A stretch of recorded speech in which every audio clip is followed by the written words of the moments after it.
The Things We All Carry is a podcast about first responders and their stories surrounding trauma on the job. The intention of this podcast is to raise awareness and share meaningful conversation around a subject often viewed as taboo or simply ignored. Be aware this content may be graphic and it is real. It may not be suitable for children or adults triggered by this subject matter. I hope everybody had a good Thanksgiving. I hope you made it through the weekend unscathed and get back to work and kind of ready to go. I hope everybody got kind of a rest and recovery over the weekend. I know it's tough to do over Thanksgiving weekend, especially as first responders. We probably had a shift or two in there. I know for myself, I had 3 shifts from Wednesday through Sunday, and then Thanksgiving on Thursday and all that goes along with it. And then for me, the added emotion of being the first one without my mom and kind of having her on my mind throughout the weekend as well.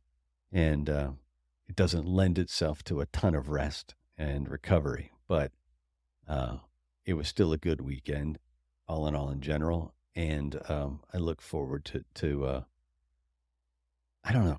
I guess I look forward to moving on from it because I got that first out of the way, and now I know that I've got another first coming down the road here in a few weeks with Christmas and New Year's and then going into everything next year, which is going to be a first. Uh, it's a weird feeling, and I'm getting used to it. I'm adapting to it, and I know I've spoken a lot about grief and sadness and death, and I don't want to get back on the subject. Just to let you guys know that I'm starting to deal with that better. I'm starting to have more moments of the normal as opposed to the moments of just absolute sadness, and so that's a positive thing. But then those still creeps in with the questions about the guilt of feeling happy. And somebody reached out to me after one of my intros and said, after she dealt with her own grief with a death in her family, that she knows that moving forward and being happy and living a life is the best way you can honor that person. And words like that always help. And I agree. It is the best way I can honor her, is to live a life that she would be not only proud of, but interested in. I think is a key. I mean, I don't want to live a boring life. And so I want to get out there and do some stuff and enjoy it. And I guess at the same time, honor her by doing that. It came into today to record this intro without any idea what I was going to talk about. The last few weeks I've come in unscripted, but at least I've had a framework of what I wanted to speak about. Today I really don't have an idea what I want to talk about. My brain is kind of lagging, and it doesn't lend itself well to speaking extemporaneously and just making it up as I go. It doesn't lend itself well to it. So I had a couple of themes that popped into my head, and one of them was about change and how change is inevitable. And I saw a quote. Oh man, I don't know how long ago it was. It's been a while now. I saved it, and it came up today, and it's by a woman named Margaret Mahy. And she says, "It changes you forever, but you are changing forever anyway." So everything you experience, and this is obviously just my interpretation, but everything you experience is going to change you. And it changes you forever because you're not going to go back to who I was even 5 minutes ago, let alone 5 years ago. So everything changes you forever. But you're still going to have to experience whatever it is because you're going to change forever anyway. So I think at that point you start to if you think of it that way, you're going to change forever anyway. I think you have to start taking ownership of how that change comes about. And sometimes you can't own or you can't own what the circumstances all the time. So somebody is going to is going to do something that affects you, and you're going to change from it, but you can change. There's that word again. You can change how you react to what happens. And that's how you start to guide your life and your future. But you can also take a very active role in your change, and you can start putting steps in front of each other and as cliche as it sounds, nothing's going to change until something changes. And that's kind of where I am now. Nothing's going to change until something changes. And I have to make some change because I have been stagnant for a while. I spoke about that the other week. I have been stagnant for a while, and some of it is just kind of a chronic stress, and I need to start to recover from some of that. There's a there's one that jumped out at me today, and it's from, I believe it's attributed to Buddha. I'm not sure, but I believe it's attributed to Buddha, and it says, "Respect your body when it's asking for a break. Respect your mind when it's seeking rest. Honor yourself when you need a moment for yourself." And I think we can all learn from that, that it's okay to say, wait a second, I need to do this for me. I need to take time for me. I need to take a little bit of time, clear my mind, rest my body, and then come back and hit it hard again and start moving forward.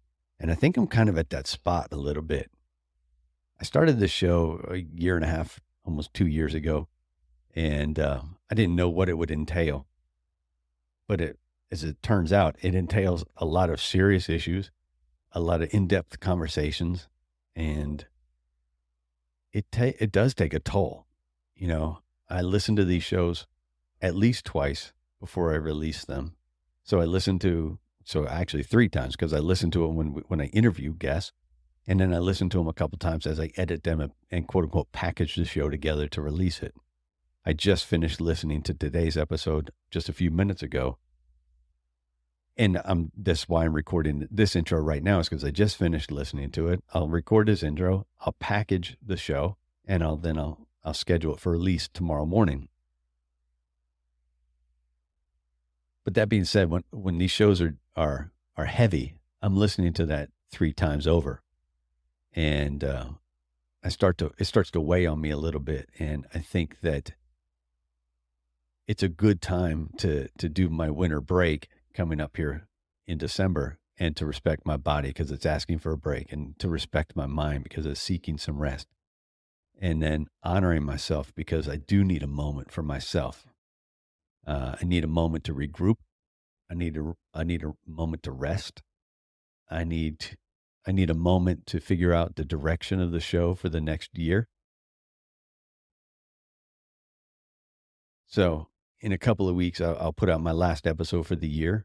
I'll take a few weeks off, come back with new shows, probably mid to end of January, and there's going to be some changes coming forward. Nothing major, but I'm going to have to work on some changes for the show. I'm going to have to work on the way that I do the show. I'm going to have to work on the way that I take care of myself between work and the show. And I had to do something for me. I haven't been doing enough for me. I need to get out, as I like to preach. You got to get outside and enjoy it. And I haven't done that enough. I need to get off my ass more.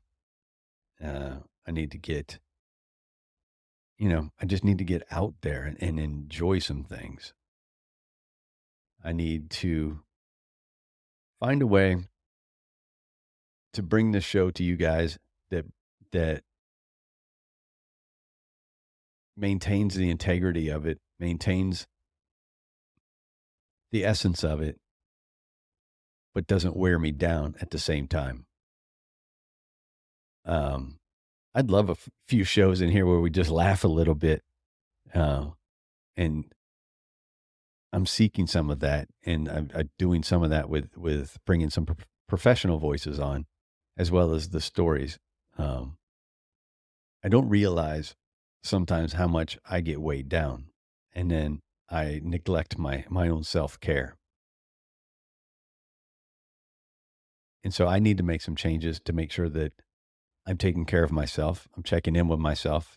I'm being honest with myself. And if I'm worn down, I take a break. I'm not doing that. I haven't done that recently, which is which feels weird for me to say because some days I feel like I'm not doing anything, but that's more of a stuck in a rut kind of thing than a productivity thing. So back to change. Change is a big word. And when you've been through a lot of change in a short amount of time, you want to seek some stability and some sense of not necessarily comfort, but sense of security. And I need to find a way to create that again for myself.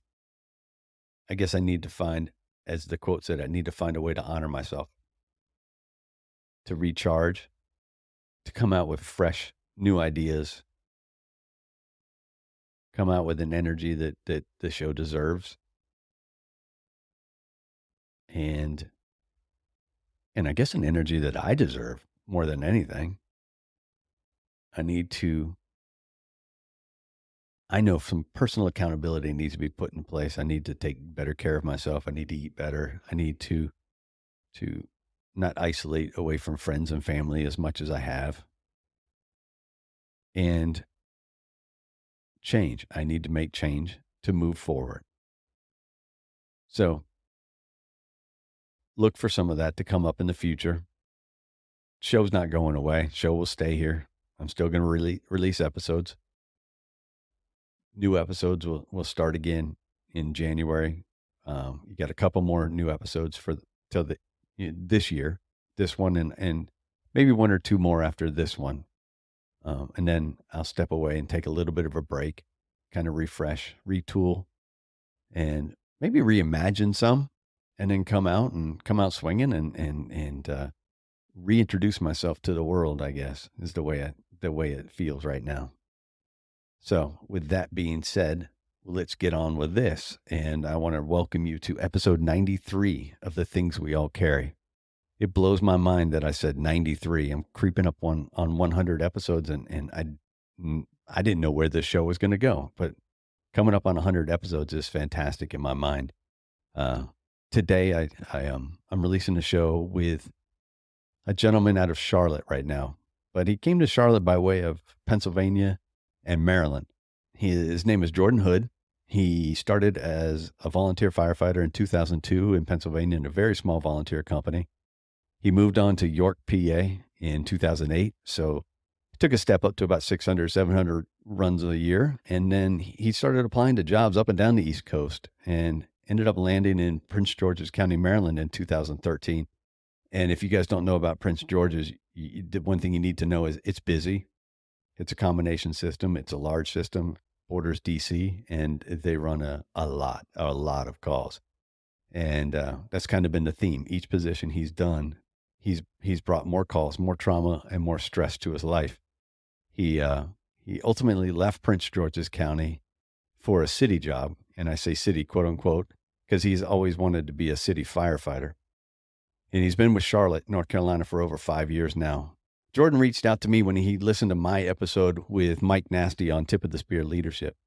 Turns out that Jordan was rode an engine with Mike Nasty in Prince George's County, and they had a fire which they both have spoken about. And Jordan gets into that fire towards the end of this episode.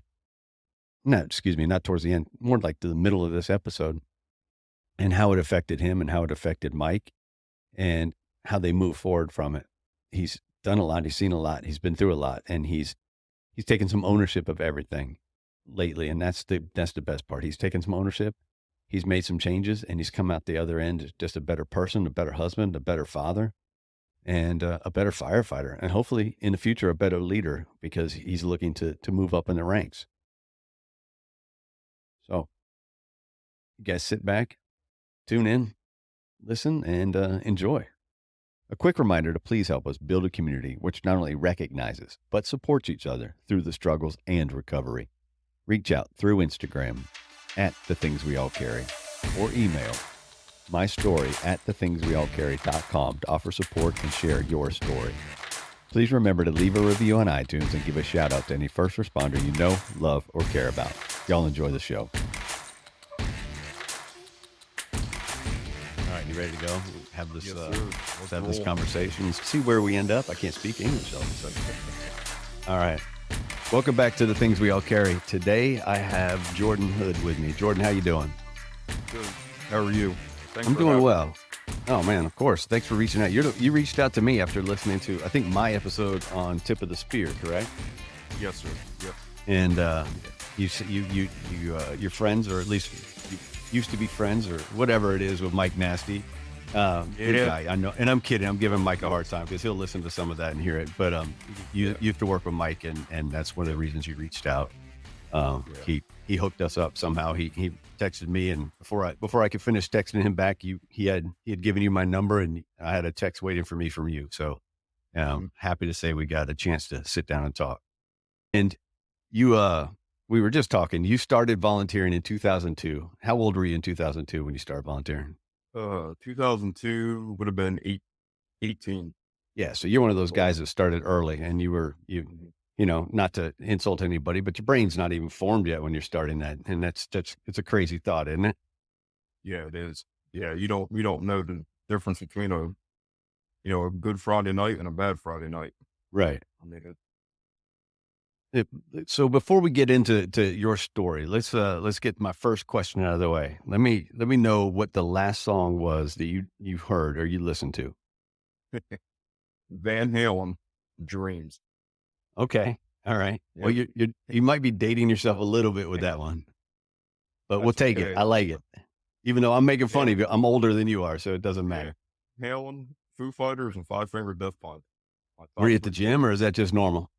Yeah, that's just normal. That's my Good. All right. everyday I mojo. like it. I like it. Cool. All right. So where are we finding you today? Where are you calling me from? Yeah, located in Charlotte, North Carolina.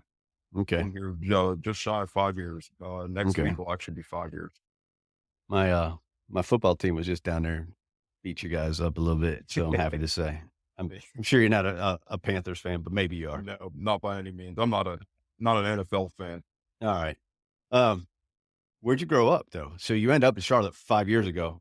How'd you get to Charlotte? Where'd you grow up? What was family life like? What was school like? All of that. Let's get into that a little bit.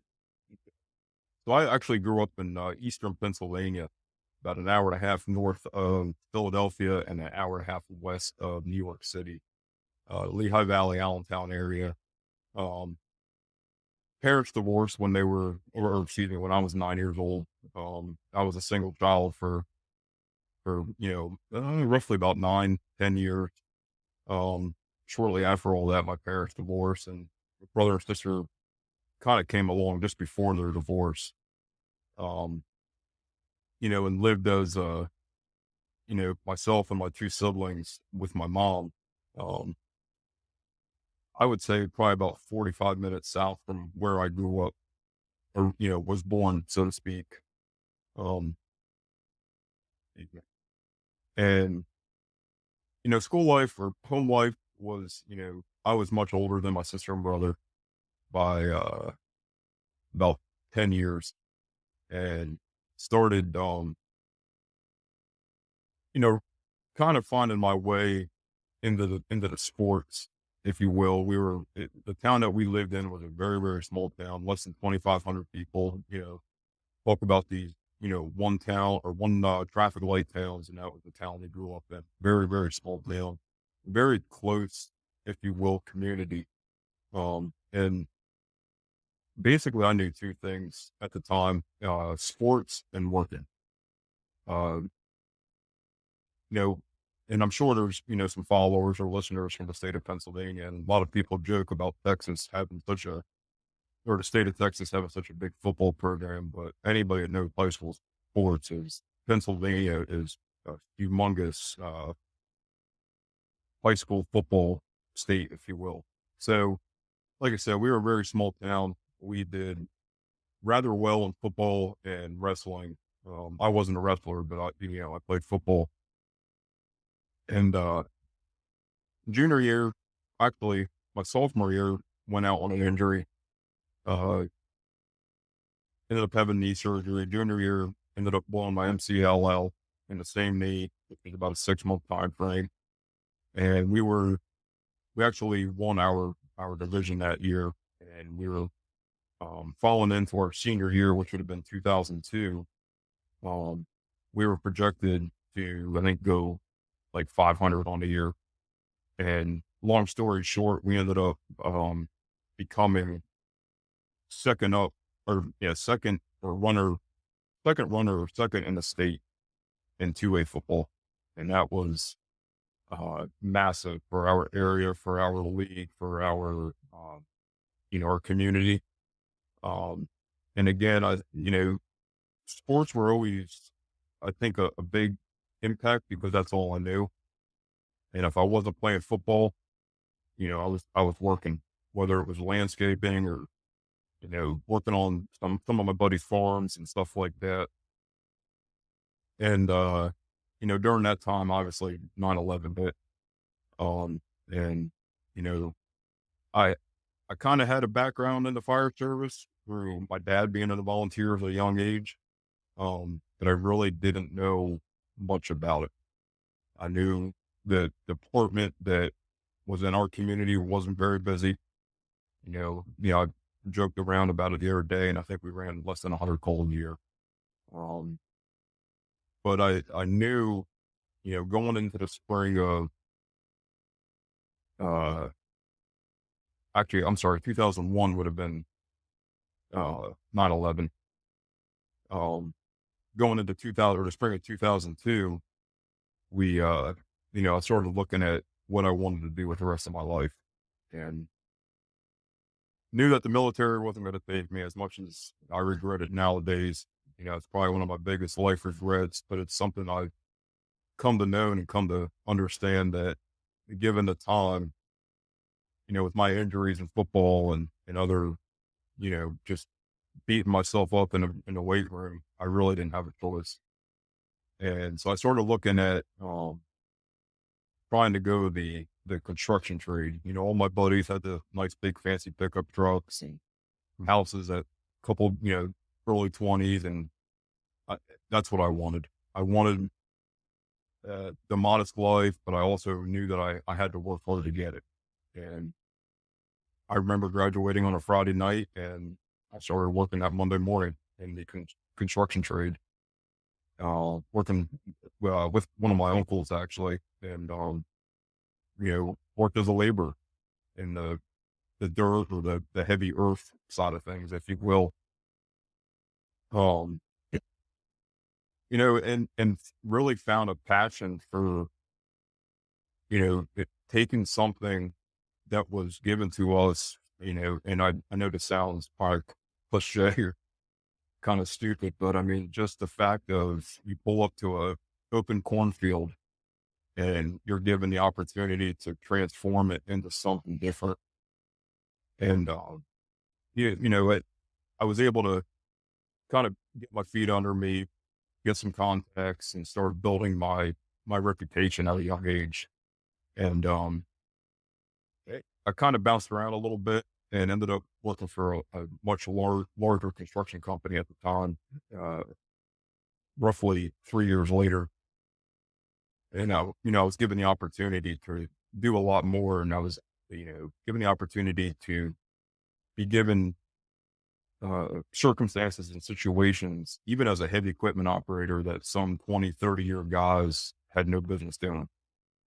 And, and I look back now, you know, 18 years ago, and I think between my interaction, we were just joking around about Van Halen, but I can remember being in middle school in 8th grade, and some of the biggest impacts on my life and what have gotten to me where I am today has been, those football coaches, those mentors that I had in high school football, and then transition into the first 5 to 7 years of adulthood in the early 20s in the construction industry and learning about pride and compassion.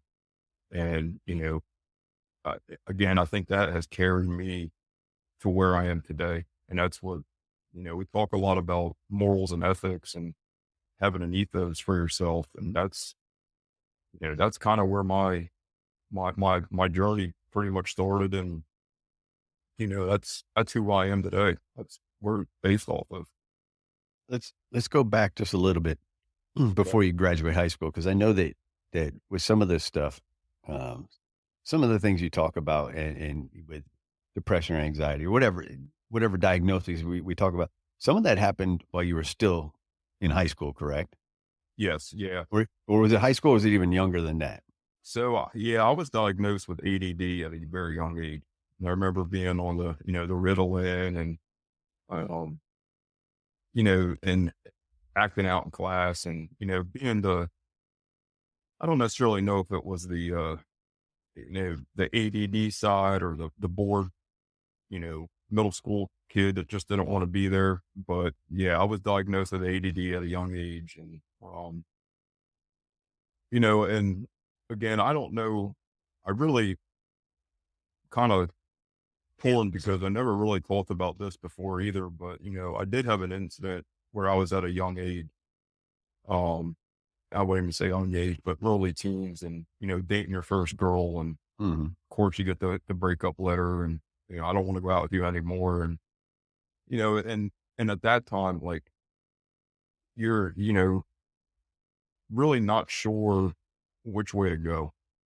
And I remember, having thoughts of harming myself, but I never really, obviously I never carried it out, but it was, again, I don't know if it was a correlation between the ADD at a young age or what the transition was, but, and all very different. I mean, I'm sure everybody, or not everybody, but every young individual goes through a spell, so to speak, going through their first relationship, if you will. I was gonna say, I think everyone can relate to that feeling of, Yeah. "Oh, man, this is the end. This is the worst it's ever gonna be." Yeah. And just to realize, no, it's just that you've got a young, immature brain and, it's something's been yanked away from you that you thought was super important to you. Yeah. Oh, yeah. So, all right, so you get into construction, heavy equipment operator, and, I mean, at that day, you had to seem at that age, you had to seem like you're on top of the world, right? Yeah, most certainly. The money was good. The the things I wanted in life were starting to transpire. The $50,000 pickup, the potential house on the horizon. Um, life was good, but there was one thing that was holding me back, and that was, and I was more so. Again, I was never diagnosed with it, but I think was addicted to alcohol. Um, it wouldn't be uncommon for me to go through a 30 pack of Miller Lite on a Friday and a Saturday night, or a half a case of Molson Triple Lick, a night. You know, again, all I knew was construction Monday through Saturday, and all I knew at nighttime was drinking beer. Yeah. And I went from, being a 220-pound stout, pretty ripped lineman playing in, all-star games and second runner up in the state of Pennsylvania, to 375, 380-pound guy in a couple of years. And Yeah, that's it's quite where a change, isn't it? yeah, big time. Big And I have to imagine that once that change starts to happen, you're obviously not blaming the alcohol because you don't even realize that that's what's doing it, but then I would imagine I know when I got out of shape in my early 20s, I felt like it was all me. It was like, "Man, I'm just a piece of shit." yeah. Yeah, and I mean, I didn't even, like I said, I was just, that paycheck was coming in, Mhm. and I mean, I thought I had the world by the balls. I really Yeah. did. I didn't know anything different, you know? Um, you know, I always joke there should have been several times I was either 6 feet under or behind bars. And I mean, looking back, it was stupid, but, So in the same token, it's like, again, you're immature, you just you don't know any better. no, and you don't care to know any better. Yeah. So how do you find the volunteer house in 2002 while you're doing construction? So where we lived in town, the assistant chief actually lived right behind us.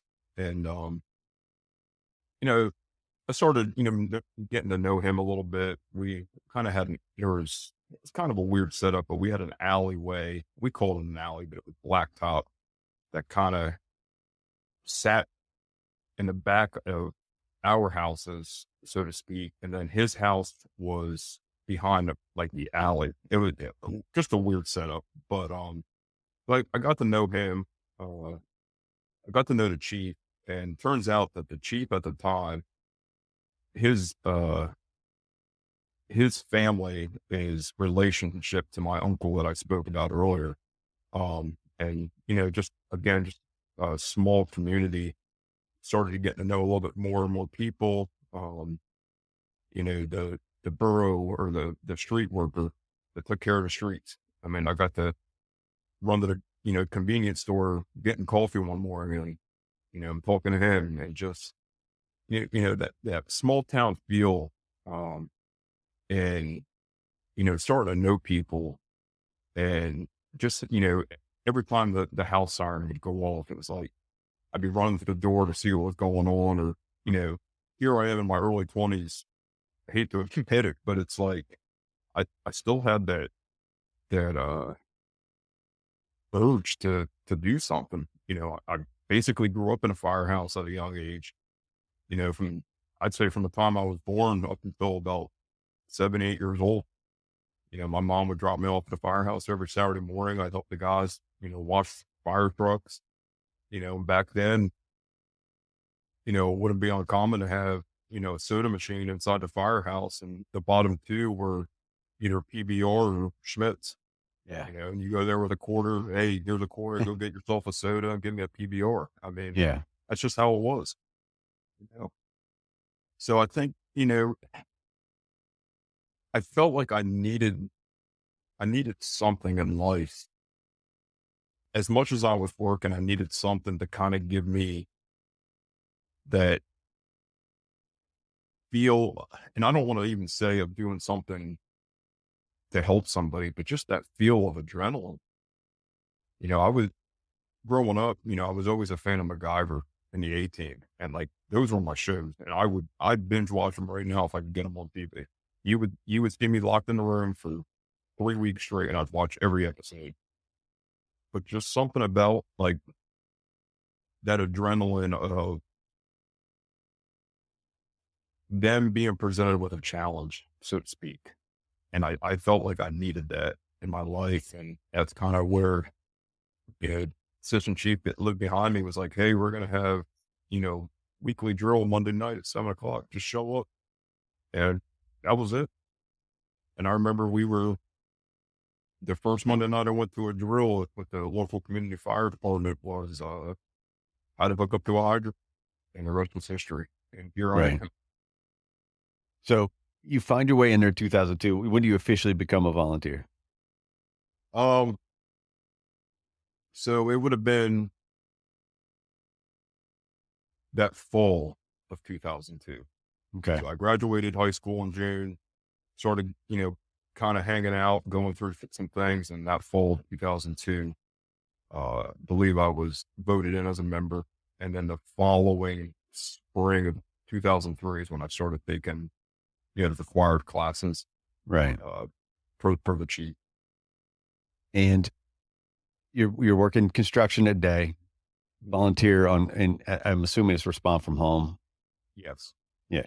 So that's just whenever it happens, you go in. And how busy is this department? Because you said it was a smaller department. So how many calls you think you're running? Like I said, if we did 115 a year, I mean, that was a lot, Right. a lot. So yeah, I mean, I think we averaged right around 100, 105. And to be honest with you, I think they're probably up to 145 now. I bet, Right. 20 years later, like I said, it's such a small community. So I mean, they have not seen a growth like other places. But you had your share of significant calls as a volunteer. Yeah. And I would say even then it was, the minor fender benders, the property damage accidents, if you will. Every now and then we catch a fire. If we went to 5 working fires a year, whether it was in town or mutual aid, I mean, that was a substantial amount for, our particular area. Um, but, I uh, started getting to see some things. Because at the time, we did not respond on any, uh, or let me take that back. So we responded on traffic accidents, but nothing, substantial. And like I said, it was such a, a small community that we really never had real bad accidents, or we never really had, a fatality unless we had to actually go out of the town or out of the borough Mhm. of that. So, I know that we talked about a certain fire, Mhm. and I know that it played with you a little bit. Did what year does that happen? So that had to be around 2005, Okay. 2004, 2004, 2005. Yeah, it was, you want me to kind of go into that? Yeah, let's talk about it a little bit. I mean, it's the floor is yours, man. You talk about whatever you Okay. wanna talk about. So, you know, about a year and a half after I got the required classes for to basically ride as a firefighter or fireman.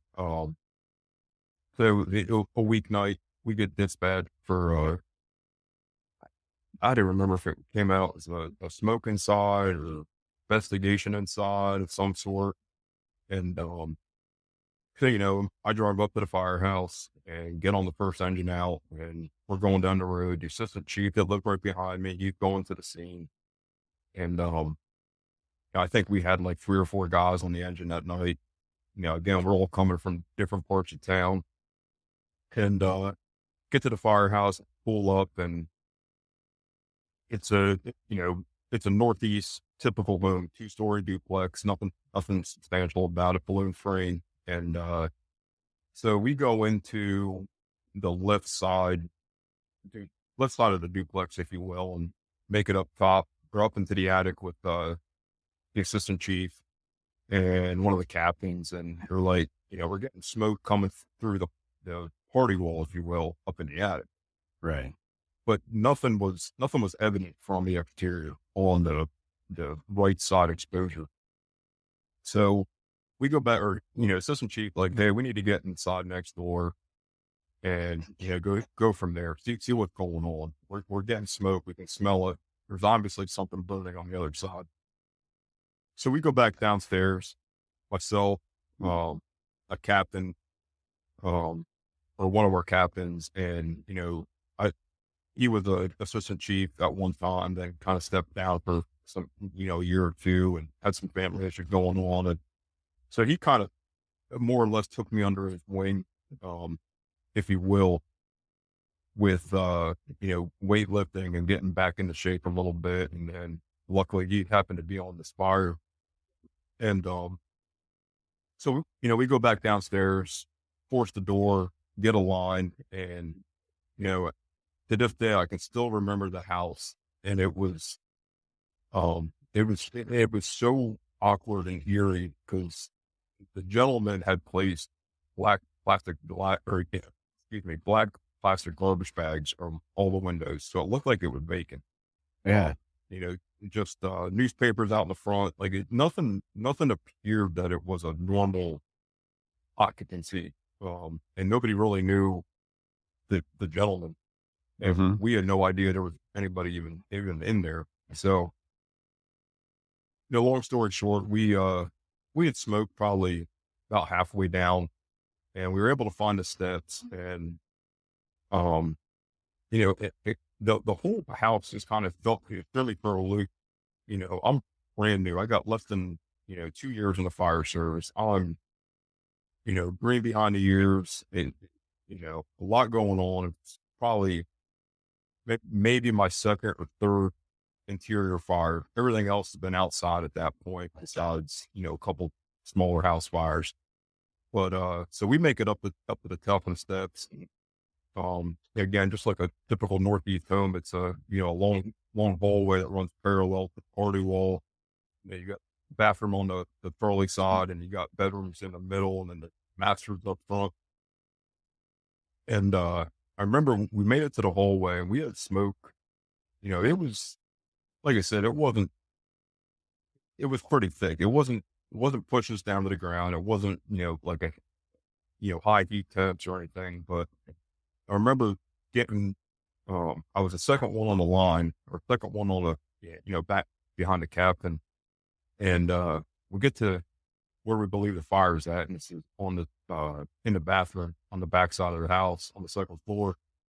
And I remember him telling me that, like, we got to get through the door, but it's like, it's spongy. Like, I keep getting resistance. So, you know, I don't know anything different.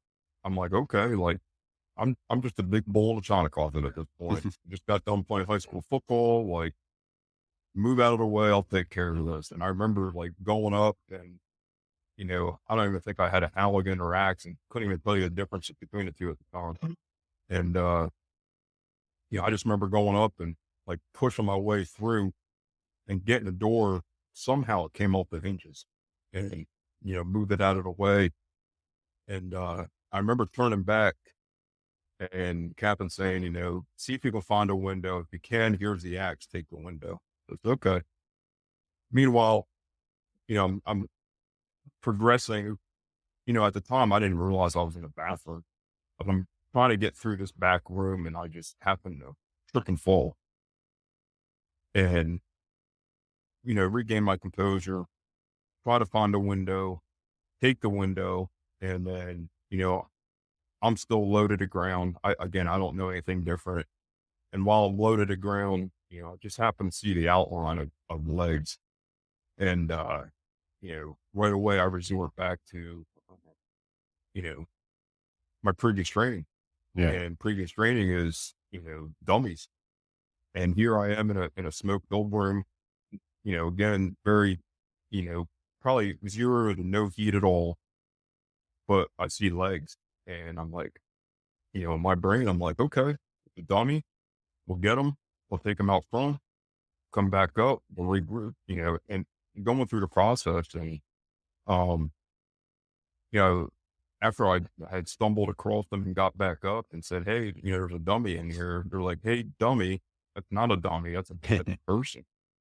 And, and that was, um, it first fatal fire. I mean, Yeah. if the captain would have handed me the nozzle and said, hey, I'm going to take the door, then obviously he would have crawled across them, and again, I don't know, I know this day that we did everything we could, um, in our liberty to protect and, serve him, but he was obviously gone way before we even got there.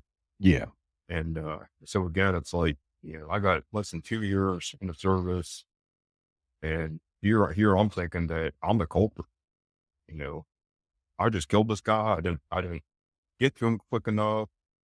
I'm thinking it's a dummy. Like, it's just what you don't know is, what you don't know. Yeah. I mean, you're 20 years old. You're still a kid. Yeah. Yeah.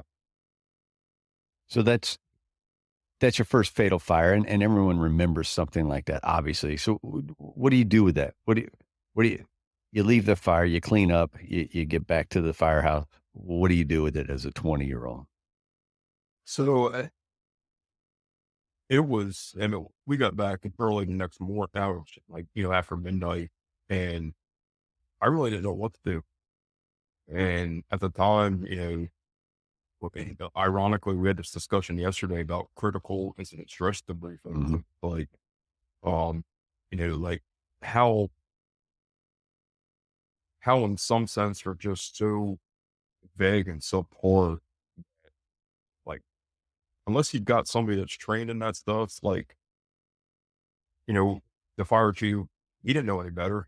The community, they didn't know any better. They never experienced a fatal fire. They never experienced a fatality. And they did back in the 70s or early 80s. And here it's early 2000s. And it's like, what do we do? And, luckily, you know, there was in a different part of the county, is two decent sized cities, the city of Easton and the city of Bethlehem, Pennsylvania. So they had experienced a little bit more. So they were able to reach out and say, hey, like, we we know that you guys just had this fatality. We're going to try to get a crew together and send them up there. And, um, you know, again, I'm like, Keith's like, hey, you're going to be here tonight. Like, if you got to get off work early, you're going to be here 7 o'clock or 6:30 or whatever. We're going to sit around the room in a big circle. And, I felt like I was at a campfire in Boy Scouts. Like, Yeah, right. again, I didn't know anything different. So, you know, we get there and obviously there's, I don't know, probably 15 or 20 of us. And there's some lady from Red Cross or wherever, I don't even know where she's from. And she just starts rattling off a bunch of stuff. And she's like, okay, it's your turn. Like, your turn to talk. Like, what happened? What'd you do? What'd you see? And I'm like, uh, this is what I saw. This is what I did.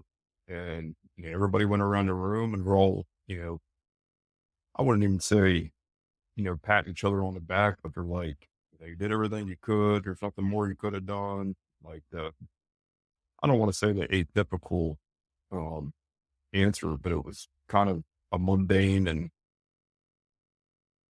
watered down, if you will, and here I'm like, okay, like, thanks, lady. Thanks for coming. Like, what do I need to do now? How do I process all this? You're telling Right. me that everything's good and I'm supposed to believe you. So, Yeah, and at that age, you mean, like you said, it's one of your first fires, and you kind of follow along with what anybody else is going to say to this person, right? yeah. Oh, yeah. Yeah. Cause I'm a low man on the totem pole. Right. And there's, guys 15, 20, 25, 35 plus years, it wasn't that I was naive. It wasn't that I was scared to, to say anything. I think I was just more naive and not understanding the full impact of what it would do Yeah. or how it would continue down the path that I got to. Yeah. At that age, it's one incident, right? It's not started to pile up, and you hadn't seen anything else, and so yeah, you're at that age, you're thinking, okay, that's one time, all right, Yeah. rock on. Yeah. So you're still working construction throughout all of this, Mhm. still out there just hitting it hard at night, right? Oh, yeah. Yeah. So in 2007, you get hit with a DUI. Yeah.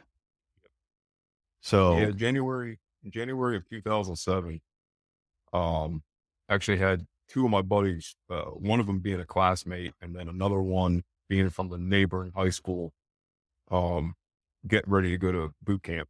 mm, They were leaving first thing Saturday morning. So, they were like, hey, we're going to go out to the local bar Friday night, one last big hurrah before we right. go. And we'd like to have everybody out there. So, of course, again, it's a small community. Everybody knows each other. Yep. But there's, 40 or 50 people out there. And, we weren't buying beer. We were buying pitchers of beers, for individuals. Um, it wasn't let me get around 20 beers. Let me get around with 20 pitchers. And that's, how the night started. And, um, you know, I just remember, I think after 4 or 5 pitchers of beer, you know, two of my other buddies were like, hey, we're going to go home. And the way that the three of us all lived in separate directions, so to speak, but we could drop the one off and then, or he would drive from the bar to his house, and my next buddy would drive from his house, or my buddy's house to his house. And then I would drive, the rest of the way home. And I'm like, of course, again, being young and naive, hey, you're good to go. Oh yeah, I've done this, 1,000 times and, um, I'm invincible. Nothing's going to happen, you know, and, sure enough, we leave the bar. My buddy drives to his place to drop him off. It's, 1:30, 2 o'clock in the morning. And we leave his house. My next buddy drives to his place, dropped him off, and you're good to go. I said, yep. And away I go. And sure enough, not even a mile and a half from my house, I got pulled over by the local township cops. And, and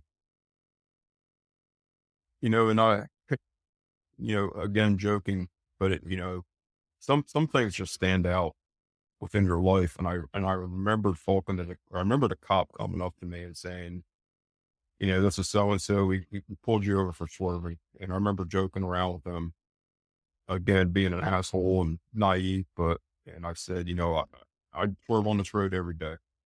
Hmm. It's just a windy country road. And that didn't go over very well. And that's when the cop was like, all right, like out of the truck. And, gave me the field sobriety test, and unfortunately did not pass that test. And, you know, placed me in handcuffs and put me in the back of the car, and um, ended up going down to what we called the detention center. And they do your, legal blood draw if you consent, and they, check all your vitals, make sure you're good, and have you, blowing a breathalyzer and everything. And I don't remember exactly what I blew, but I think I was in a ballpark of 0.16. Okay. And and I remember, fortunately, uh one of the guys I'd gone to high school with, his aunt picking up her boyfriend at the detention center as I was coming in. And again, when I tell you about how such a small community we lived in, I mean, that just goes to show you how small it was. Right. And she's there picking her boyfriend up, and she's like, "When I drop him off, I'll come back and pick you up." So I waited my 2-3 hours, and she came Right. back, picked me up, and brought me home. And I had a lot of explaining to do that morning. Yeah, I think though you did say when we talked before that it was probably what you needed. Yes. Oh yeah. Big time. What do you mean Absolutely by big that? time. So, I mean, looking back, if I would have continued down the path I was going, drinking a 30 pack of Miller, between 2 nights, you're drinking 3/4 of a 30 pack of Miller in a night, and, doing the stupid stuff of drinking and driving. Who's not to say I would have either gotten in a crash myself or killed somebody else. And that was, to me, that was the wake up call that I needed, because I had again, I was never diagnosed, but that was an addiction. Mhm. And, all I knew at the time was construction and drinking. Right. Um, and like I said, that was what I needed. And in a way, I think, I'm not a super religious person, but I think that was God looking out for me, And because what are the consequences for you though? Is there any consequence from the job, from the department, for anything? so, I ended up losing my license for 60 days, and I had to go through what they call an ARD program. Um, and the consequences really weren't there, because, again, at this point, I was working construction with the assistant chief that lived right behind me. He also worked construction. So my consequences were, hey, I'm going to pick you up at 6 a.m. You better be out there by 6 a.m. or you're not coming to work. Um, and, you know, basically the consequences was I didn't have a license for 60 days. I Right. couldn't drive, but hey, I want to go here. I need to go here. A buddy comes and picks me up. We go out and do our thing, or, I got a free ride to work for 60 days until I got my license back. Hmm. You know, it, there was consequences, but there wasn't consequences. Everybody in the firehouse, they still did what they did. Continued to drink every Monday night after draining, and um, it wasn't. There was consequences from the state, but not consequences on my part. So, And you do construction until what year? uh, so 2008 was when, yeah. So I ended up leaving that construction company and ended up getting a job as a heavy equipment operator in New Jersey. And 2008 was when the first, you want to call it, mini recession hit. Mhm. And I remember getting laid off. And at that time was, you know, here I am trying to, regain my life a little bit, trying to, maybe quit the drinking or slow down considerably on the drinking side of things. I just got faced with a DUI the year previous, and Yeah. like something's got to give. So I'm trying to, clean my act up a little bit. I was never in trouble with the cops, never did drugs. If you call alcohol a drug, then I did alcohol. But, 2008 ish, December ish of 2008, um, I'm working in New Jersey and talking to one of our dump truck drivers, and he kind of pulled me aside and he's like, you know, what are you going to do with the rest of your life? And it kind of like caught me by surprise. And I'm like, well, what do you mean? Like, I'm going to work construction. I'm going to have this big fancy pickup truck. I'm going to have a house. Mm. I might decide to travel the country, go work for as a union heavy equipment operator, travel the country, see what it's like. You know, again, like I had no goals in life but to pay my monthly truck payment, hopefully buy a house someday, or potentially feed a country. And he's like, no, that's not what I mean. He's like, you ever thought about getting onto the career side of things in the fire service? And I said, no. I mean, at this point, I'm probably maybe 360 pounds. I'd probably drop 15 pounds of alcohol a week. So I'm like, Yeah. there ain't no way. Nobody's ever going to take me. Or it's a shot in the dark. Right. 2001 still lurking around. I mean, the military still hot and heavy overseas.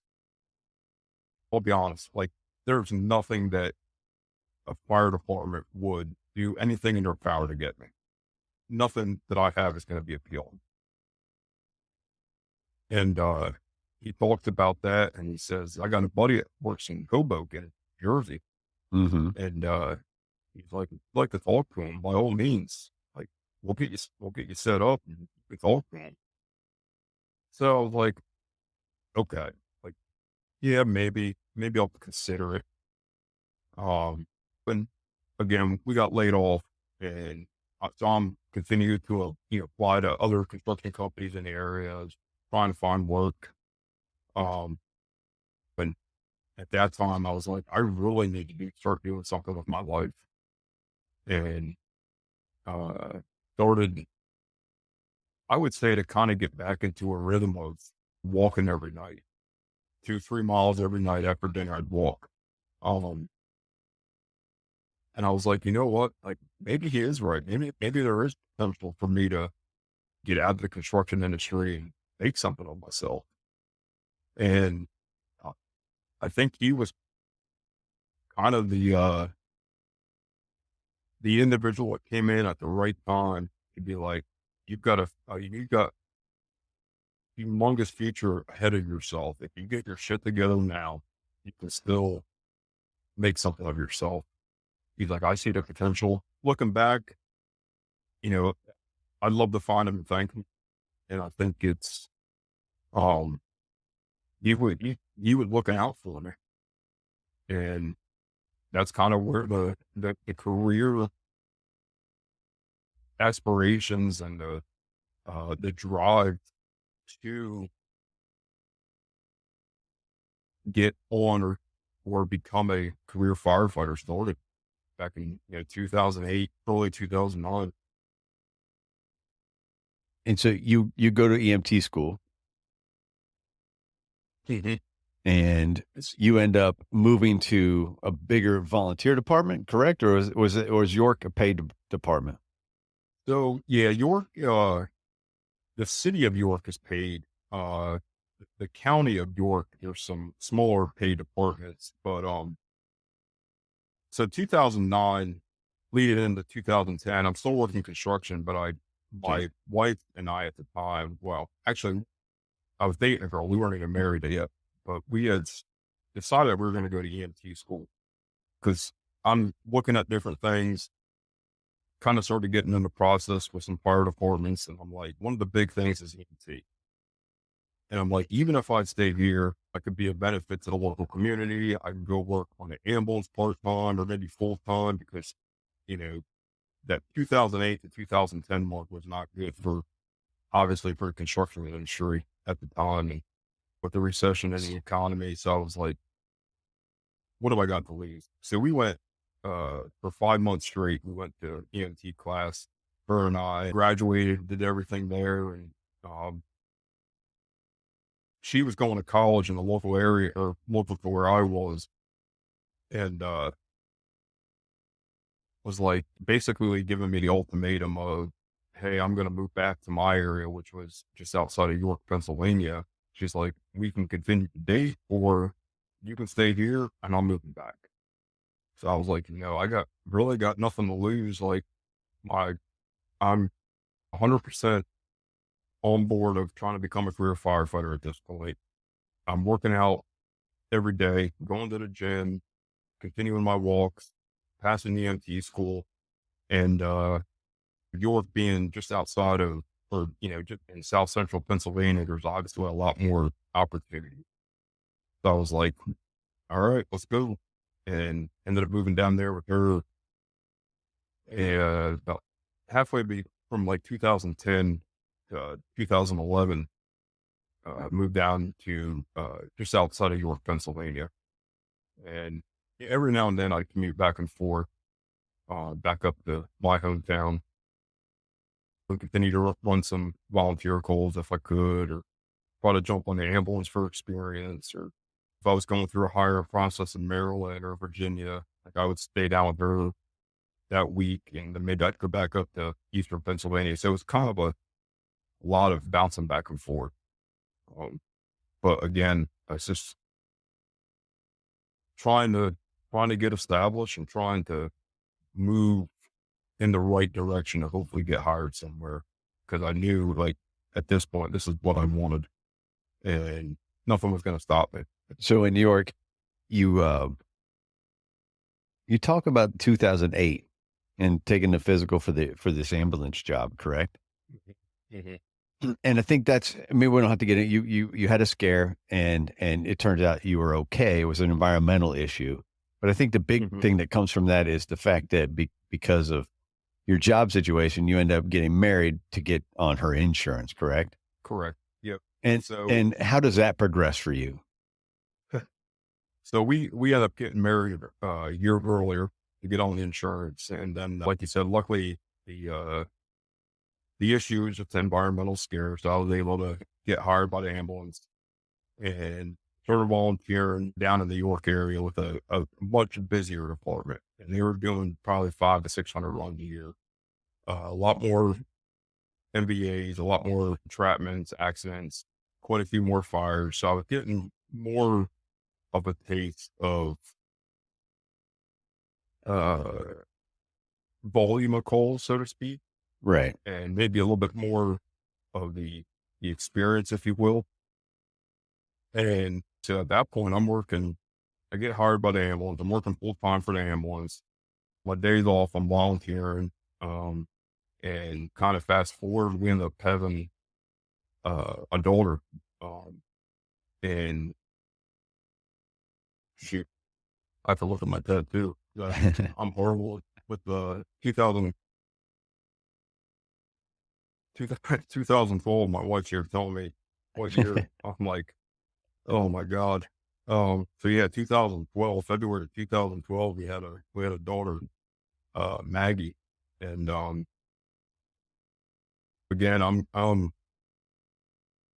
the workload and the aspect of working has not stopped. When I was working construction, I'd work 60, 70 hours a week. Here I am as a full-time EMT. Um, I end up getting a good foundation under my feet of taking more classes in the fire service were offered to us. Um, and really going full steam ahead of trying to do what I could to build my resume, but also trying Mhm. to get hired with somebody. And luckily, I was able to get a part-time gig working just outside the city of York for a very, very small combination apartment. And I was a part-time career firefighter for them. So I'm trying to balance full-time EMT, um, part-time career work, still running 600 calls a year with the volunteer department. And on top of it, I go and try to tackle my associate's degree. Plus having a 1-year-old or Yeah. newborn at the house. You got everything going on. Oh yeah. Yeah. And at the time it was obviously a lot on my plate, but I was destined to get hired anywhere that had an opening from Boston all the way out to Houston, Texas. Nothing was going to stop me. I was, I was destined to get hired somewhere. And you do. You end up getting higher. hmm So, yeah, fortunately I ended up getting hired in Prince George's County, Maryland in 2013. Um, and right before I get hired in 2013, January, actually Thanksgiving of 2012, uh, I think that's kind of where the story starts to turn. And in my relationship with my ex-wife really starts to go downhill. The working a lot, never being around home, um, always being either at the volunteer firehouse or trying to work and make ends meet, and just not that I didn't want to be home, but I had a goal in mind of trying to get hired, and I had a goal in mind of gaining experience.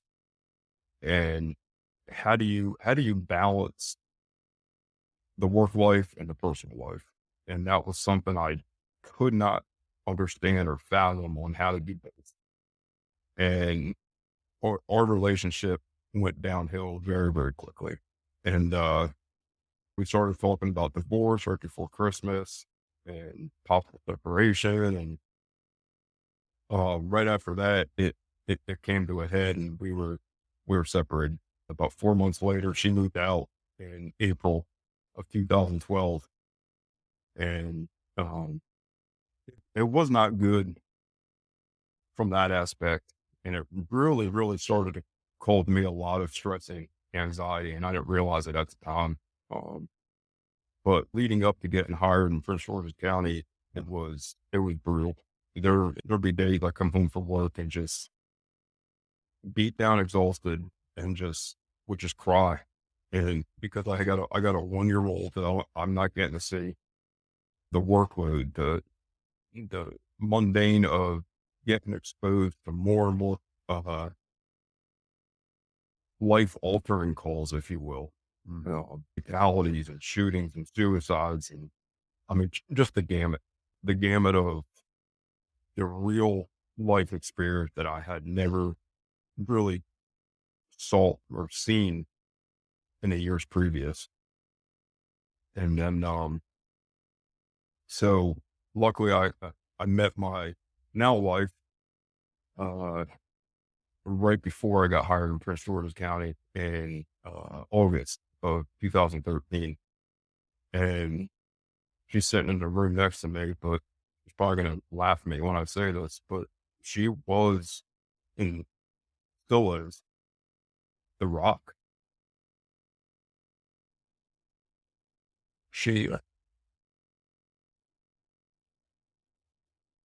sorry. Um, but yeah, she came in and took care of my daughter, was never asked, was never told that she had to do what she did. And she was young. We're 9 years difference. And here she is. And I mean, I'm 29 years old. I've already been through a divorce. I had a DUI. Like, I'm trying to regain my life and trying to push forward going through a divorce, having to pay child support, which was a whole nother ordeal.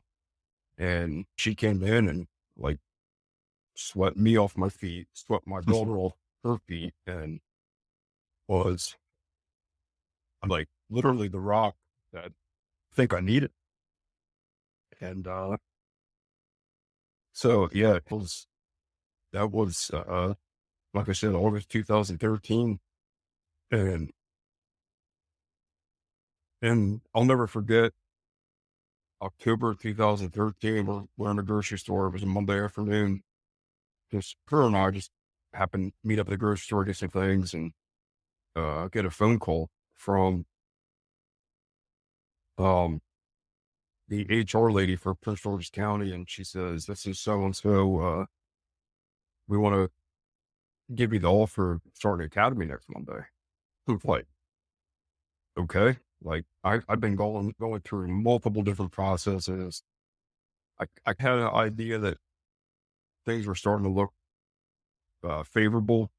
Things were starting to pan out, and again, I was in multiple different hiring process, and I remember breaking down in the grocery aisle, and she's like, "Who's that?" I told her, she says, "No, we got a lot of things to do in the next week." We were planning on going to back up to my hometown for the weekend to a relative of mine, his wedding. I had to be in Prince George's County the next day to get fitted and take care of some paperwork and stuff. And like,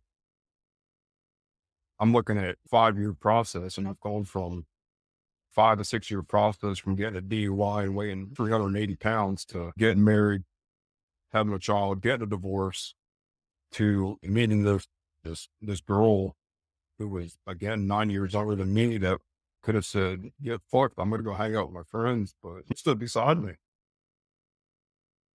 and that's yeah, October 21st, I believe it was. Started Prince George's County, Maryland Fire Academy.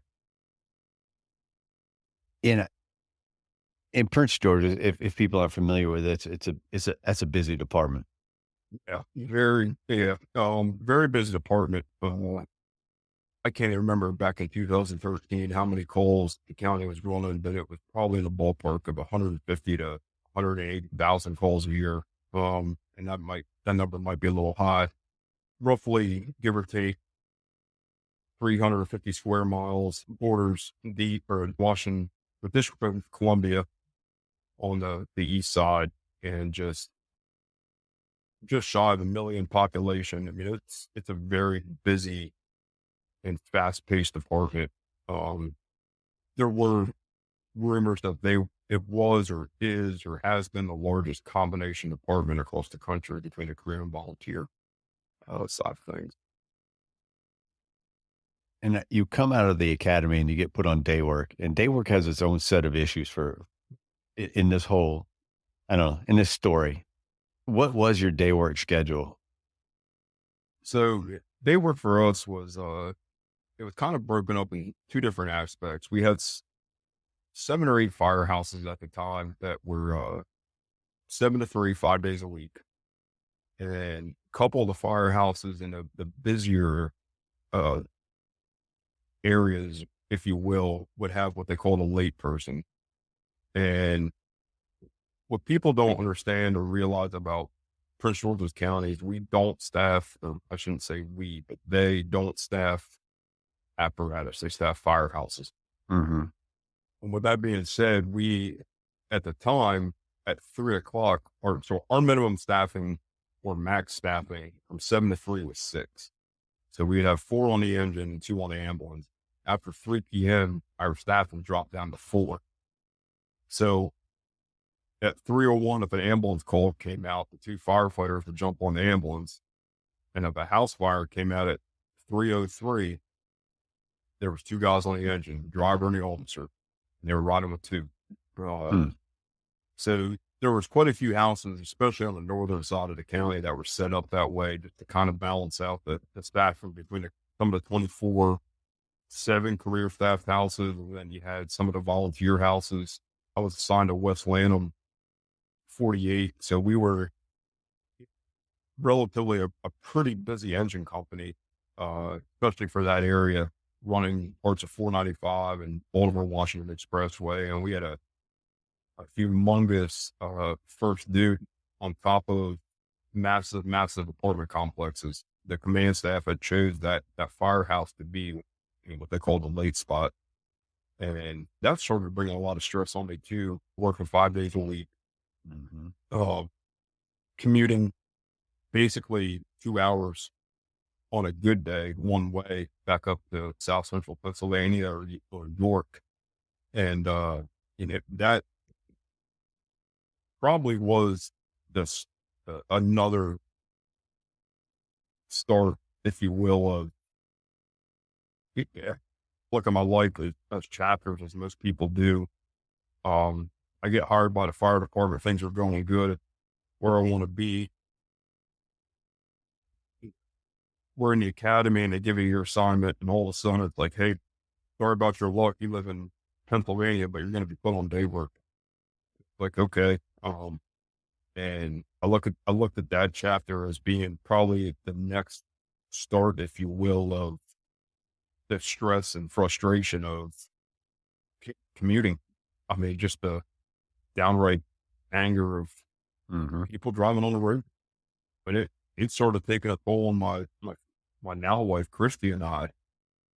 I can remember calling her on the way home and looking at the map, and it's like anywhere between 2 and 4 hours until I get home. I get home at 8 o'clock at night, grab a shower, eat dinner, and Yeah. right back up at 3 o'clock in the morning. I mean, it was repetitive. Yeah. It's takes a lot. I was coming out of the academy for myself, and it was day work as well, and it was 6 to 6, 4 days a week, and then you had a rotating day off, and, Mhm. there's there's some there's definitely some good to it. I mean, as a rookie, who had never experienced fire before, it was perfect for me because I got my hands on 4 days a week, Yeah, but it's a special kinda tired 4 days a week. yeah, oh yeah. So, yeah, I can commiserate a little bit with the day work. I don't regret it, but I wish, No, I there's no good schedule to let's be honest. We can talk yeah, about schedules all we want. There's no real good schedule because it's all call dependent, but there was some good to it, but there was a lot of negative to it as well. yeah, yeah. Most definitely, most definitely. So, you West Lanham was where you landed as a rookie, Mhm. and in 2015, you go to Capitol Heights, correct? Yep. Yeah. So did my so in PG we had what they call it the probationary period. Uh, was give or take, a year, between 9 months and a year. So I did Mhm. my Kirby book in a year, and I was waiting for the transfer and spent 13 months at West Lanham. And I had a couple buddies that were already working in Capitol Heights, and they ended up having a spot on D shift. So Prince George's County runs a 24/72 schedule, and go on D shift. I don't want to say it's the weaker shift of the firehouse. They had some key players. I mean, just like every firehouse across the country, you got good guys Mm. on one shift. You got maybe one that's not so good. But I was like, at this point, I don't care. Fives has a good reputation as a firehouse. Um, Most importantly, it's going to get me uh, on shift work, and that's really what I was hoping for. And like I said, 13 months later, I had the opportunity to go to D shift on Capitol Heights. Hey guys, quick break right here just to check in and thank each of you for listening to the show. Your support has been paramount, and I appreciate all of you. I have one request, though. I need you to share the show with everyone you know. Help me get the word out and spread these stories as far and as wide as we can. While you're at it, please leave a review of the show wherever you happen to listen. Feel free to reach out to me at any time to share your story, to talk, or to pass on suggestions. Let's get on with the rest of the show. So let's talk about Black Friday. Okay.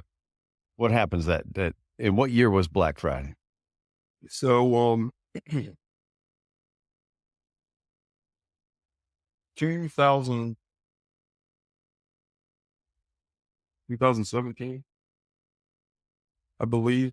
Um, I was just looking at the pictures the other night, and it's actually coming up next week. And Nasty just talked about it on another podcast, and he's gonna yell at me for not getting the date. Um, but I believe 2017. So I'm working in Capitol Heights for a few years now, getting my feet wet, getting experience a whole different uh, clientele, uh, culture. Just a different animal, if you will. Nothing that I had ever seen, nothing I've ever been exposed to. People aren't familiar with Capitol Heights. Literally, you make a left out of the firehouse and you go 4 blocks here in Southeast DC. Right. So we actually border Southeast DC, and it's not a good area. It's not a great area. It's a great area to be a fireman. It's a great area to learn, but it's high crime rate, a lot of drugs and shootings and stabbings and your fair share of fires. And, um, that's sort of taken, I think, a little bit of a toll on me a little bit. Going from a day work firehouse to running probably on average 10 to 15 runs a shift, being up at night. And I'm still trying to balance the work life, the volunteer a little bit here and there. Um, 2014, I ended up getting hired as a adjunct instructor for the State Fire Academy in Pennsylvania. So I'm trying to get my feet wet there, trying to get established on the teaching side of things. And again, failing miserably at the balance of life and personal life, or work life and personal life. And my wife now, Christy, her and I had our issues. One thing I think that probably really did help was the drinking has subsided. Every now and then I'd occasionally drink, but I wouldn't get hammered. Or if I did, like I was in a good spot or a good state of mind. I wasn't doing anything stupid. But the mental uh, abuse between us both, I think at the time, or you're never home. You should be at home with your daughter. I'm taking time out of my day to watch and raise your daughter that's not even mine. And just a rundown of you're always working, you're never home. And it's starting to continue and continue and continue. And it's starting to build up. And, you know, again, the commute's so long. So I was pretty religious about getting into the firehouse about 5:30 in the morning. Like if I showed up at 5:35, I was late on my Hmm. standard. Our shift change was 7 a.m. But so, like I said, I'd be up 10, 11 o'clock the night before, get up at 3 a.m., leave the house by 4, fly down to work, be in the firehouse by 5:30, run a bunch of calls all day, be up to 11 to 12 o'clock that night. And if we ran a couple calls after midnight, like my sleep schedule was shit. I was trying to work out as much as I could if I wasn't tired or exhausted. Again, balancing work and personal life and teaching, and it was just a shit show. And so New Year, excuse me, Thanksgiving rolls around, and it's Thanksgiving Eve. We're scheduled to work on Thanksgiving, and we're at our house or our townhouse, and it's myself and my wife now, Christy, and then my oldest daughter, Maggie. And to be honest with you, I don't even remember how the argument started, but uh, at the time, we were starting to see some things potentially happen with Maggie, maybe looking at the ADD route, possible autism, possible some other underlying medical conditions that was obviously gaining some stress on me as well. And again, I to this day, I still don't remember what the argument was about, but it was very, very heated between Christine and I, and it did not end well. And to the point where Maggie's mom had to come and pick her up at like 1 o'clock in the morning, Thanksgiving Day. Christy goes to bed, I go to bed, and I wake up and it's like 6 o'clock or quarter of 6. I'm supposed to be in the county at shift for shift change at 7. And by the grace of God, I still don't know how. One, I didn't get pulled over. Two, I didn't crash my car. Three, how I made it on time. But I pulled in the firehouse at like 6:58. And and it, I, at the time, I'd worked with Mike for a while. He kind of knew me. I kind of knew him. For the most part, we were still kind of building our crew out a little bit. We'd say if we had some individuals that wanted to be there, and we had some individuals that just could kind of care less. So it was here I am with 3.5 years, 4 years on the department, and I'm kind of being looked at as a senior fireman in the firehouse. So a lot of stress is being put on me. There's a lot of weight on me, trying not to not only make myself look bad, but obviously my lieutenant and everybody else in the firehouse and our battalion.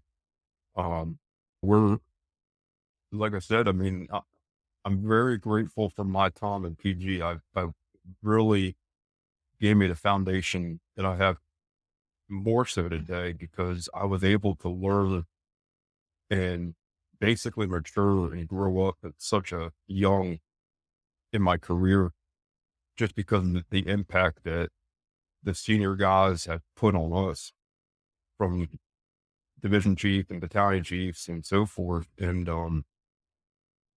so we and it was I always held my standards high, and it goes back to the high school football and the compassion and the pride.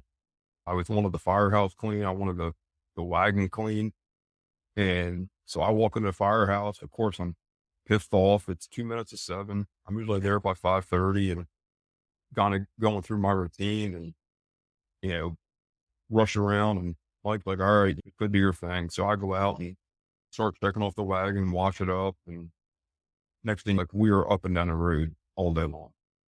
And we had talked about trying to have a couple of closer companies in a battalion, over for Thanksgiving dinner, trying to start a new tradition.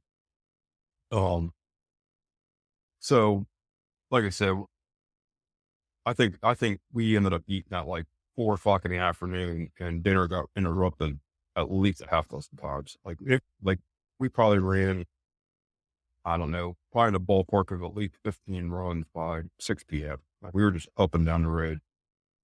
So finally, after dinner, everything kind of subsided a little bit. And we got put on an apartment fire down in the next uh, uh, area down from us. It ends up being a bullshit call. So we rack up from that. We got put on a first due apartment fire, which was right down the street from our firehouse. So we run that one. That ends up being I think a dumpster or something. So we clear that, get back to the firehouse. And by this time it's like 10, 11 o'clock, like starting to wind down. I'm still kind of on I'll go to bed around midnight because that's when everybody starts to that's when the area kind of dies down a little bit. And like I said, we've been up and down the road all day. I probably had maybe 3 hours of sleep. And so I go to bed, and we so the way our bunker is, and I know Mike's talked about that particular firehouse, which is very, very unique, and it does not have a day room, which we always found, I guess, in the lack of better terms, kind of a neat experience, just the way the firehouse is designed. But so with that being said, the bunker is tiny, and we have at this point we have 6 people on the floor in the firehouse. We had an ambulance, a basic ambulance, uh, the 3-man engine company, and then we had what we called the rehab, which was county-wide that would go on any working fire incident or working incident across the county or mutual aid and to wherever. And that particular night, I was driving a wagon. We had another guy that was on A shift he actually came in that night and was going to just ride as a fourth, which really wasn't uncommon, but it really wasn't a thing. But he traveling through, and he's like, screw it. He's like, I'm just going to ride. So he does. And so there's 5 of us in the men's bunk room and then 1 female in the female bunk room. So, I guess it was probably about 2 o'clock or so. We're obviously all asleep at this point, and, um, where my bunk was the lights that would come on, and the way that the alerting system was set up was if it popped up red, it was for the engine, and if it was blue for the ambulance, I think it was orange and white for the rehab, so you didn't have to get out of bed. So, I remember the lights kinda coming on for a short stint, and I remember just rolling back over, and next thing I know, I mean, and I shouldn't say next thing I know, but I didn't wake up. Like I never saw the lights. I'm exhausted at this point.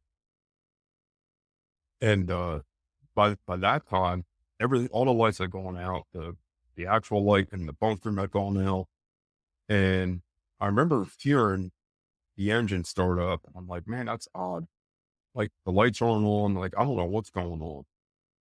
And I think one of the guys, I don't remember if it was Lieutenant Nasty or not, but he comes running in and is like, "Hey, let's go. We got a house fire or something like that." And so I go stumbling out, trying to get half dressed and get all my bearings straight as I'm walking out to the engine. And he gives me the rundown. He's like, so it's on such and such street. They're saying reported entrapment. Um, I'm like, okay, like I'm going through a fog at this point. I'd been up for X amount of hours. Like we'll get there when we get there.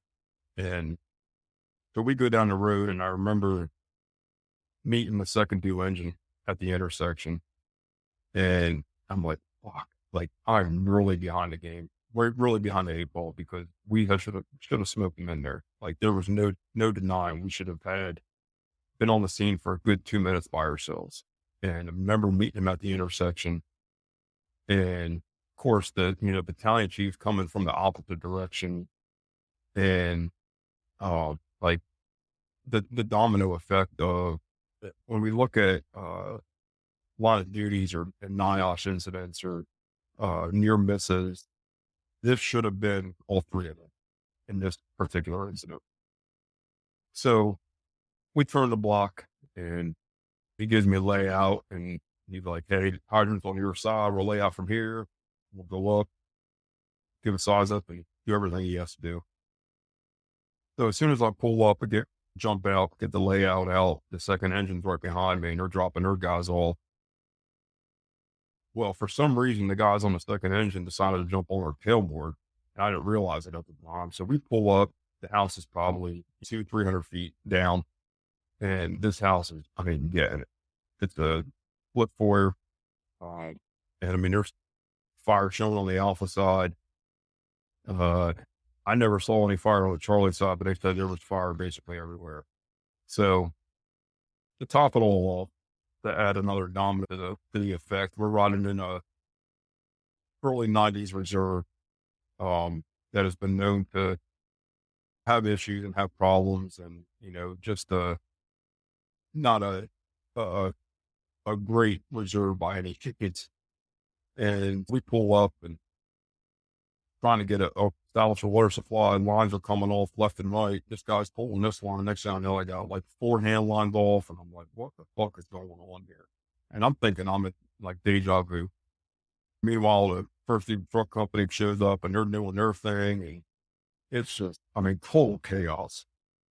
And next thing I know, I hear uh, Engine 805 officer of the command saying that they had a victim, and they were bringing him out, bringing the victim out the Charlie side, and like in the same breath, you hear or you see a couple guys kind of come tumbling out the front steps, which were 2 of the guys off of Truck 26. And long story short, they end up getting burned and get taken to the hospital. And next thing I know, I'm trying to like kind of pull them out of the front entrance and get them out of the way so they can be taken care of. Guy from 33 from Kentland coming around the Charlie Delta side with the victim on his hands. And I'll never forget, it was this real fragile old lady. He basically looked at me and we lock eyes and he just hands me her and says, "The ambulance is down there. Can you take her for me?" And I said, "Absolutely. Like, I got a lot of shit going on. I've got multiple lines inside. It was a tight street, one way access. We couldn't get companies in from the other side. It was just domino after domino. And I got two firemen burned up in the front yard, fire blowing out the alpha side, and victim coming around. And I remember meeting the ambulance, and luckily they had the stretcher out. And I just remember sitting the lady on uh, the stretcher and like walking back up to the engine thinking like, what in the fuck like, what is going on here? And a little while later, fire goes out and you can see the disgust in all of our faces. It was definitely not out the highest performance as a crew by any means. It was, again, Mike and I think held each other to such a high standard and we both failed each other. And we started taking it out on each other on the scene in front of everybody. And it really, I know Mike talks about it a lot, but it really, and I don't want to throw him under the bus, but I know it really paid his future for what he is and who he is today. And I know it has done the same to me because that particular fire was a turning point of, I think, both of our careers and both of us, more so him understanding more of the mental aspect and the personal balance of life, something that he grasped very quickly. I still struggled with. And I remember getting relieved on the scene by A shift. And we had it was basically a county car. It was a Chevy Lumina. So there was five of us piled in the Chevy Lumina with gear smelling like ass and driving back to the firehouse. And it was probably 7:30 in the morning and we're all pissed off at each other. Yeah. I mean, just bad. And, I remember calling Christy on the way home and just, I don't remember if it was a vent or a cry session or both or just like, I'm done. Like, it was a lot. It was definitely a lot. I mean, again, that balance of trying to understand everything. Here I am. And on the flip side of outside looking in, so to speak, I am on the outside and here I got two guys burned up. And Mhm. to this day, I don't know if it was my actions or with other actions or something happening inside. Like it was just a cumulative event of hopefully that never happens again and we learn from it. And so after that, I started seeking uh, some guidance, if you will, with a local psychologist or psychiatrist. I can't even remember in the area in uh, PA, and it was again, it just putting a band-aid on, going through this tremendous, impactful incident of the multiple things that had gone bad and not multiple victims, but two firemen getting burned and victim getting burned and whatnot, and the cumulative events of being in the ghetto, the ghetto fire. I mean, a ghetto fireman. I mean, I'll say it how it was. I mean, it was not a good area, and I loved every minute of it, but mentally and personally, it taken a beating on me, and I had no idea. Could not fathom that. So you not only do you move on from PG, but how do you start to recover from that fire itself? So I think, seeking a counselor was what I thought a step in the right direction. Again, I really didn't know what I know now. It was not where I needed to be. And it was putting a Band-Aid on a wound that just kept getting bigger and bigger. there. Um, we talked about it amongst ourselves as a shift. I'd reached out to some guys that I knew within the county and DC and other areas and got their side of things. And, um, a- and it's tough because sometimes you try to look for advice or seek advice from other firemen, but it's like they have no idea what you just went through. You can only explain it to them within so much detail, and they're like, "Yeah, I have no idea." So I really never was able to, I guess, fully heal from it or like fully understand it to step in the right direction. Um, I just knew at that point that in my mind, I still loved going to work. I still enjoyed where I worked, especially in Capitol Heights. But I knew that looking back, I'd always wanted to be a big city fireman. Mhm. And with the way things PG or the way things were going in PG, I knew that I really wasn't sure if I wanted to be there anymore as a fireman. And going up through the ranks, you had to become a paramedic. And in order to promote to the next level, you had to be a paramedic. And it was something I really didn't have a whole lot of interest in. I just wanted to do it because I wanted to promote on the, suppression side. Uh, so with that being said, and a lot of people didn't know it at the time, but some guys in the firehouse did. But I was continuing the process with the city of Charlotte, North Carolina. And I'd gone through several of the processes. And actually, the Charlotte was the second place I'd ever tested, uh, ironically, back in 2007, March of 2007. And at the time, I had the DUI, and they basically said, sorry about your luck. You have a DUI and your driving record. We're not even going to entertain anything. So, 2017 leading into 2018, again, work's going great. I love going to work because I get to do what I enjoy, being a fireman, going to fires, going to the hot, the low frequency, high priority calls, the shootings and the stabbings and the police chases, and life's good, but life wasn't good at home. And again, I'm trying to understand that balance of it's easy for me at the time to talk the talk, but I wasn't walking the walk.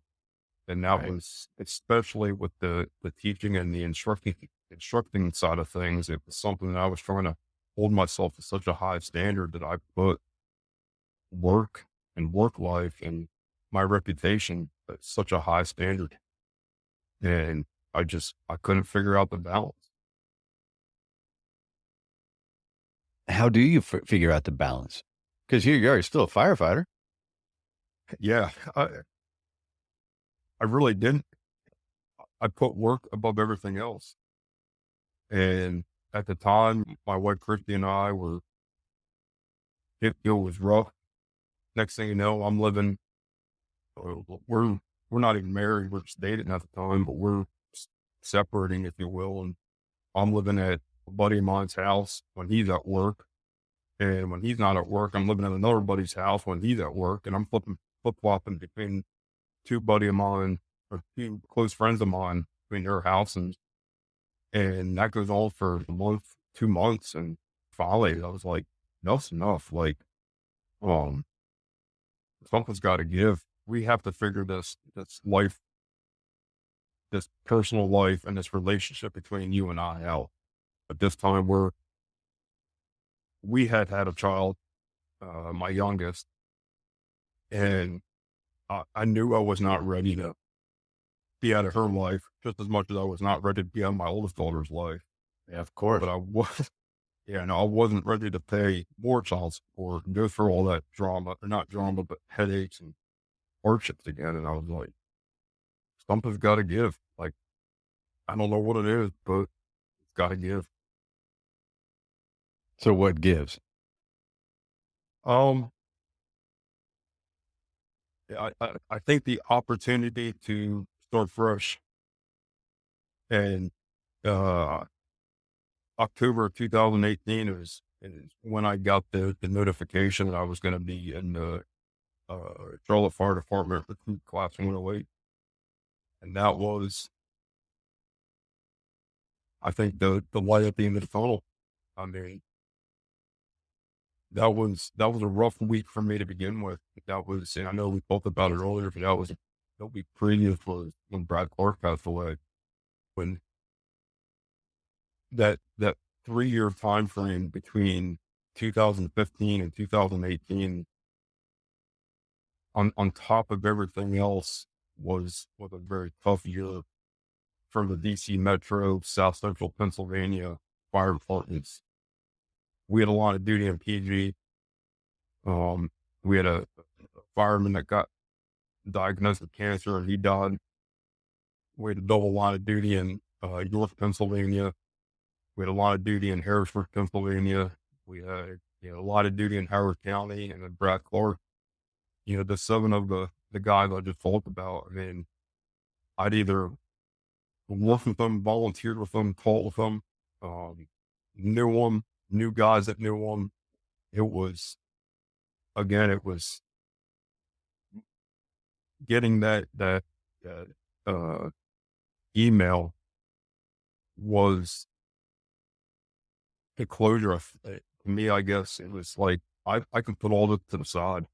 I'm starting fresh, and getting that email from the city of Charlotte, like, here I am, like, peace out, DC metro area. You've given me a tremendous amount, but you've also given me a tremendous amount of anxiety and stress and just a lot of stuff to deal with that I don't know how to process. And I remember I'm at the Harrisburg Area Community College in Pennsylvania, and I'm talking to a friend of mine. I just happened to pull my phone out, and there was the email. And I remember calling Christy and I said, "Let's go. We're moving to Charlotte." And that was the next chapter, if you will, of closing that 5-year span of PG and just hopefully pushing it to the side and never remembering and never understanding. I wouldn't say never remembering, but understanding to a degree the impact that it had, but never understanding the full capacity of the impact that it had. You say you push it to the side, but do you ever meet it head on and just fucking break it down and deal with it in some manner? No, I didn't, because I really didn't know how to. I just, the mantra, even 5 years ago, was in the fire service, just push it to the side, or don't talk like that. Or I'm at a time in my career that I'm being looked at as a role model, as a Mhm. mentor, teaching the younger generation. I'm teaching well over 1,000 hours a year through the Pennsylvania State Fire Academy. I'm Right. teaching at Firehouse Expo in Nashville. I'm teaching in Virginia and other places on the East Coast. And it's like, how can I say that I have all this baggage, if you will, when I'm being looked at by my subordinates or my coworkers or other people as being somebody that they hold to such a high standard? I can't break down now. Right. And that was very tough, because mental health wasn't even being talked about. Was even then, it was the two biggest things that killed firemen was cancer and heart disease. Mental Right. health wasn't even talked about. It wasn't even on the radar. Um, so again, it was like, oh, you got mental health problems? Suck it up. And it wasn't even fathomed in 2018.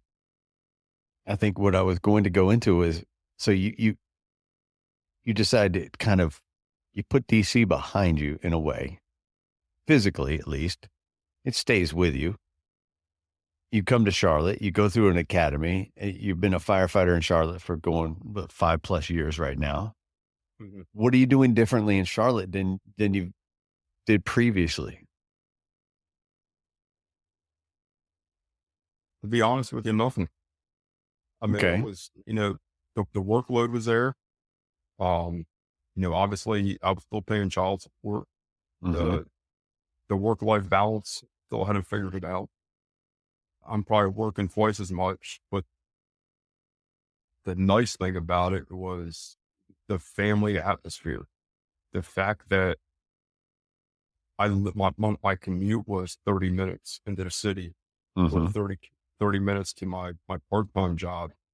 And the family, the culture of inviting families into your firehouses and making it a point that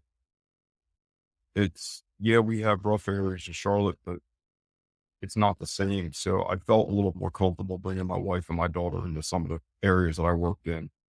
I'm trying to balance that a little bit more and trying to balance again the work life, the personal life, and still not really grasping the idea.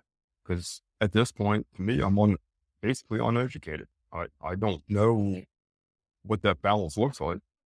People talk about it all the time. And you could draw a picture up on a whiteboard and say this is what it should look like, but until I can physically understand it or grasp the concept, like I'm still just day by day, just trying to make ends meet, go through the motions.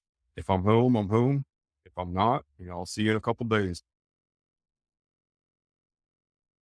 Do you think that now is that time to figure out a way to blunt the effect of some of this? Again, yeah, not really, because I guess I was trying to be naive, not trying, but I was naive. In my mind, I left a very well respected department across the country uh, with a good reputation. And here I am trying to establish myself and build my foundation with the city of Charlotte, knowing that I had a good reputation from where I left. I wanted to carry that over into Charlotte and start off under the radar, but start off knowing the time chief was coming down the road. He knew that this guy's good. He's good at what he does. He's a good player. He walked the walk. He talked the talk. Like, he can get shit done. And it never really registered. I sit here now looking back, and I was all for myself because I go from one department to the next, and I just want to carry that good reputation about myself.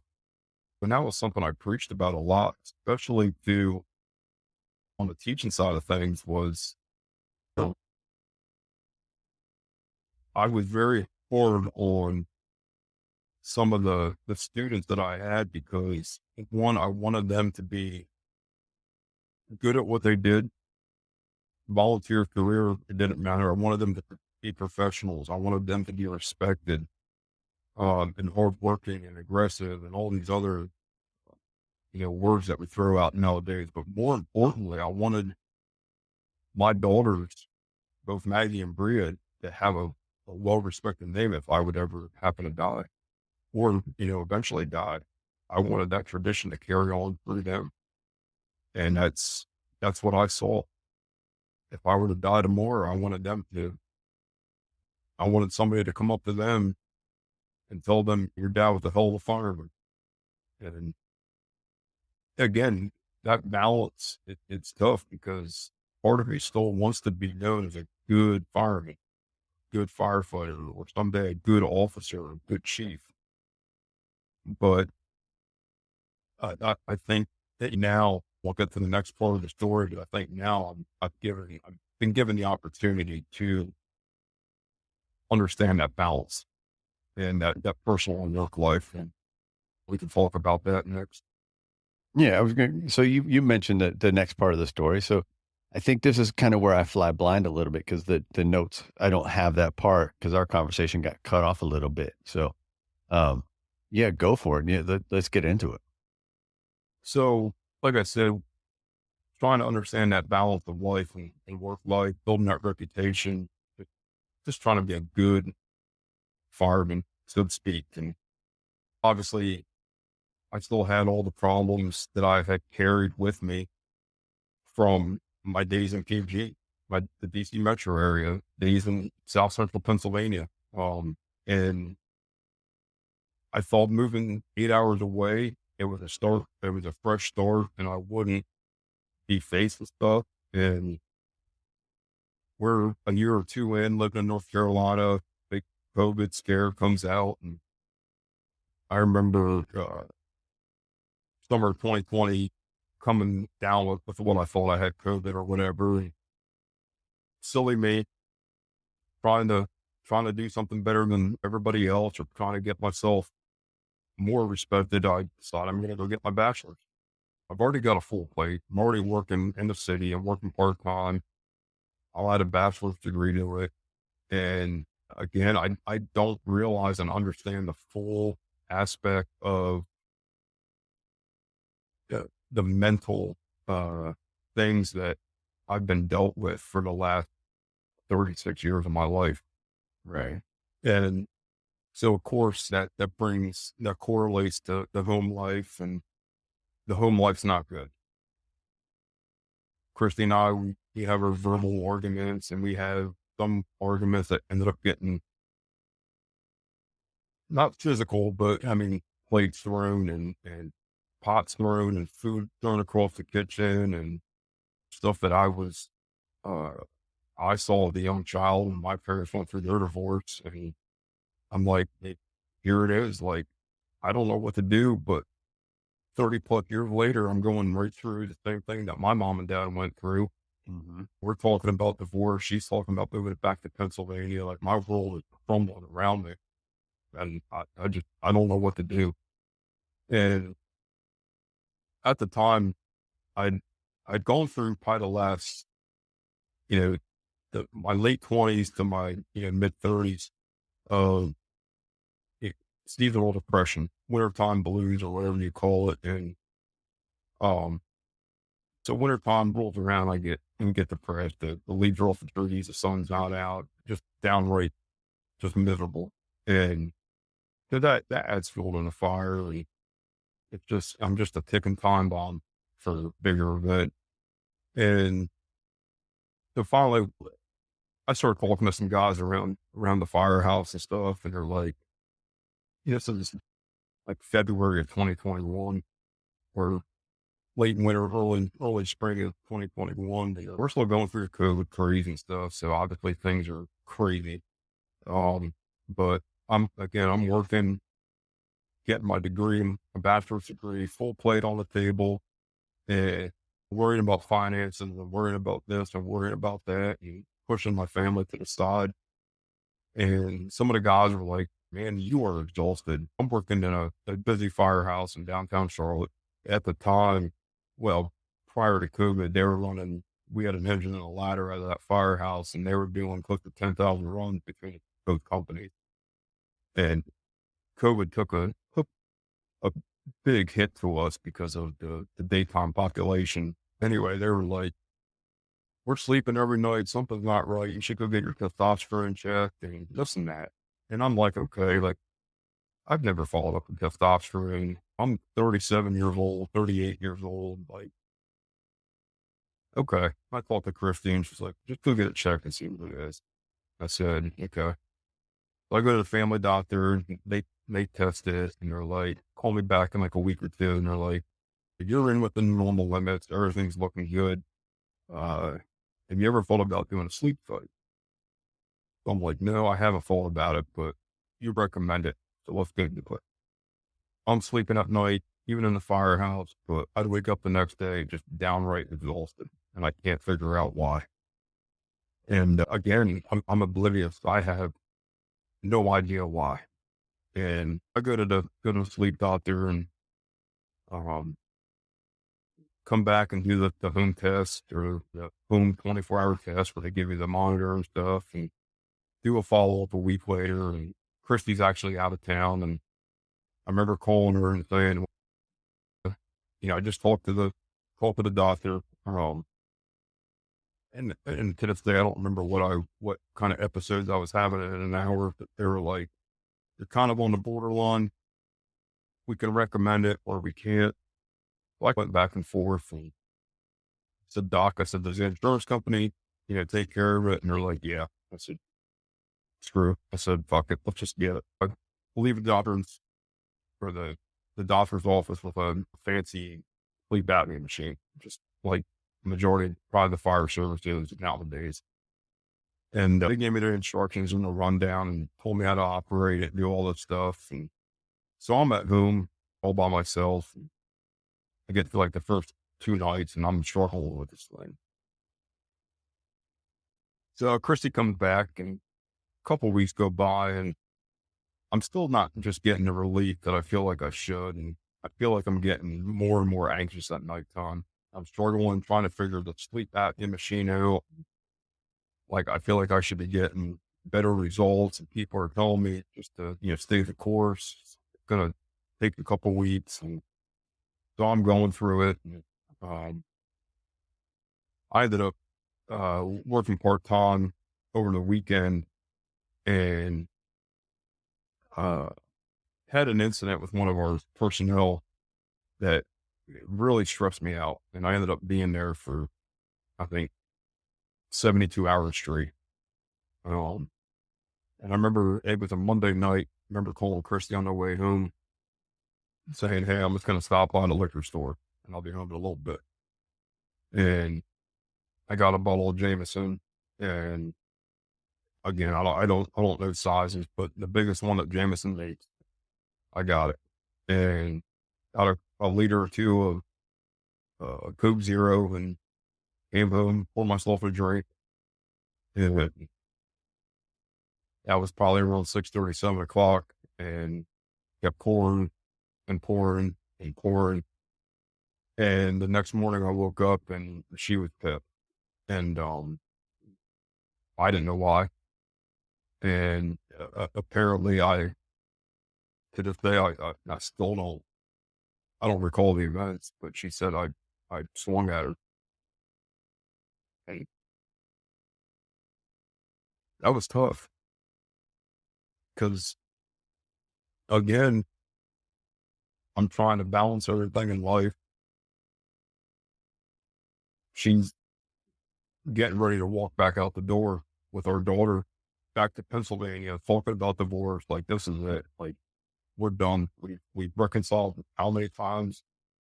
We're done." Gives me we'll hear from my lawyer. We'll talk about child support. Um, and like my world crumbling now. And I'm spinning out of control and just don't know where to turn, where to go. And I remember I was supposed to work again that night. And this was the next day. And I remember calling out sick. And, uh, the way our schedule in Charlotte is, we actually get it's a weird setup. But we have a 4-day block that we have. In a 10-day cycle, we have a 4-day block of just 96 hours old. And it happened to fall in that 96-hour time frame, how I was off. And the next thing I know, she's going back up to Pennsylvania. I'm trying to talk to her, trying to communicate with her, and she's not answering me, and she's threatening me. And I mean, she has every right to. I got drunk, blacked out, tried to swing on her, and physically abuse her, and physically and mentally abuse her. And, um, it did not put me in a good place at that point. So that morning, she's packing her stuff up. She's out of here. And I remember just laying around the house, obviously depressed of what was going on and everything, and how I was going to make ends meet. When was I going to get to see my daughter? I knew that this was it. I knew that, um, given the circumstances, that I was, we were probably getting divorced, and I'd had my second divorce in about 7 years. And so I remember trying to go to sleep early that night, and I just couldn't sleep. Of course, I have all these things running through my head, and of course, with everything that's transpiring, I'm thinking about how I can take myself out of the equation, Yeah. and meaning committing suicide. And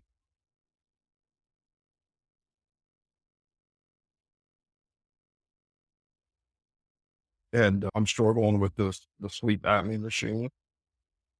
Um, but I didn't realize it at the time, but that was giving me so much anxiety, and I just figured that the easiest route would be to take the breathing tube and just wrap it around my neck. Mm. And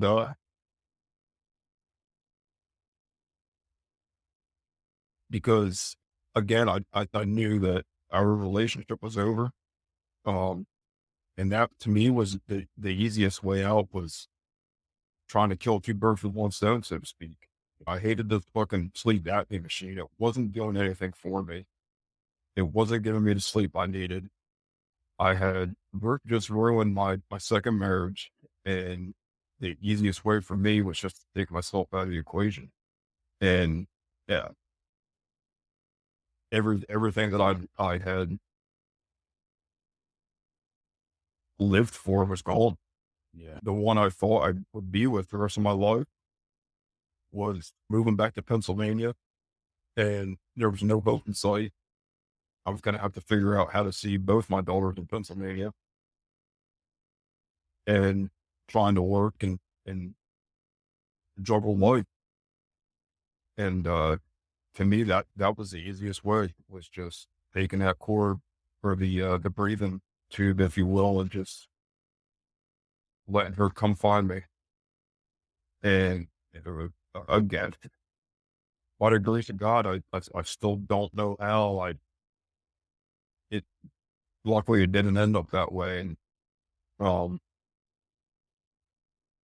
somehow, some way, I was able to go to sleep very early the next morning and was able to get some sleep. And I was scheduled to work again that night. And I remember not eating that day and just kind of going through the motions of maybe if I don't eat, I'll just die laying on the couch. And, or if like, I just had all these thoughts and all these things that were just trying to push me down to end my life. And um, I just I couldn't get in contact with her to talk about anything or reconcile anything. And I was like, fuck it. Like, I'm just going to go to work. Like, maybe that'll get my mind off things. I'll just go to work somewhere I do enjoy being. And yeah, I remember getting into the firehouse, and our schedule was a little different and shift change, not really shift change, but I was scheduled to be in there, I think, for 6:30 that night or 6 o'clock that night. And I remember sitting down in the office, and a good friend of mine who I was working with that night came in, and he just looked at me and was like, man, you look like a pile of shit. And so I gave him the courtesy of the go fuck yourself. And we talked a little bit, and finally he pulled his joking around hat off and was like, all right, like, what the fuck's going on? He's like, is it Christy? And I said, yeah. And I unloaded, I started crying. And I said, she told me that I got blacked out drunk last night, and I tried to swing on her, and she's taking Bria and moving back to Pennsylvania, and we're going through divorce. Like I tried wrapping the breathing thing from the BiPAP or fleet dot machine around my neck last night, and he was like, what the fuck? And he was he's a big union guy. And North Carolina is a right to work state, so obviously we don't have bargaining contracts. And long story short, he has been fairly affluent in the union and in and around the Charlotte metro area. And he looked at me and he says, and he knew where I came from, and my support for the union and whatnot. And he says, we have a facility. And I'll never forget the words that came out of my mouth next. And I said, I know. How soon can I be there? Mm. And I knew to a degree at that point that if he saw sitting there talking to him, that I had to give up, and two, I almost felt like I was caught in a way. Like I had so much baggage and so much shit going on that was pent up, that was the term carrying your luggage around. I was carrying it around for 8 years, if Right. not more, and never realized it until that day. And he told me, he said, if a call comes out and you get on a fire truck, I'm gonna beat your fucking ass. He's like, said you're sitting right here. And he's like, in fact, he's like, go lay down. He's like, I'm gonna start working on the process to get you to the Center of Excellence in Maryland. And I said, we call him Dick for short, but I said, Dick, I'm not going back to fucking Maryland. I just left that fucking place and I'm not going back. And he's like, well, you don't have any other option. He's like, we can try to send you somewhere else. He's like, you need help. You realize you need help. You said that you needed help, Mhm. but that's your only option. So he starts working on it from his end. And next morning he pulls me aside and he, uh, he got the ball rolling throughout the night. And I remember waking up the next morning. I was scheduled to work in a part-time place. And he said, you'll be getting a phone call from the battalion chief in Charlotte. It's over peer support. I said, okay. So I kept to myself most of the morning. I really didn't do much. I was just so many mixed emotions. And I remember standing in the back parking lot and the battalion chief calling me, and I'll, I'll never forget this. He's a very big religious man. And I remember using every swear word I could think of on the phone with him, because his intentions, or the city's intentions, were to have me go through the peer support through the local hospitals down here. And I said, Chief, I said, I'm done and sick and fucking tired of putting a goddamn band-aid on this. I said, I need help. And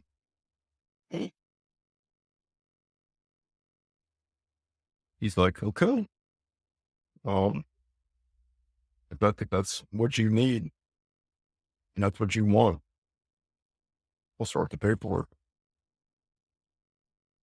And within an hour later, he called me back and he's like, all right. He's like, the paperwork started. He's like, I emailed you everything. It's up to you to start on your end with some of the paperwork. And I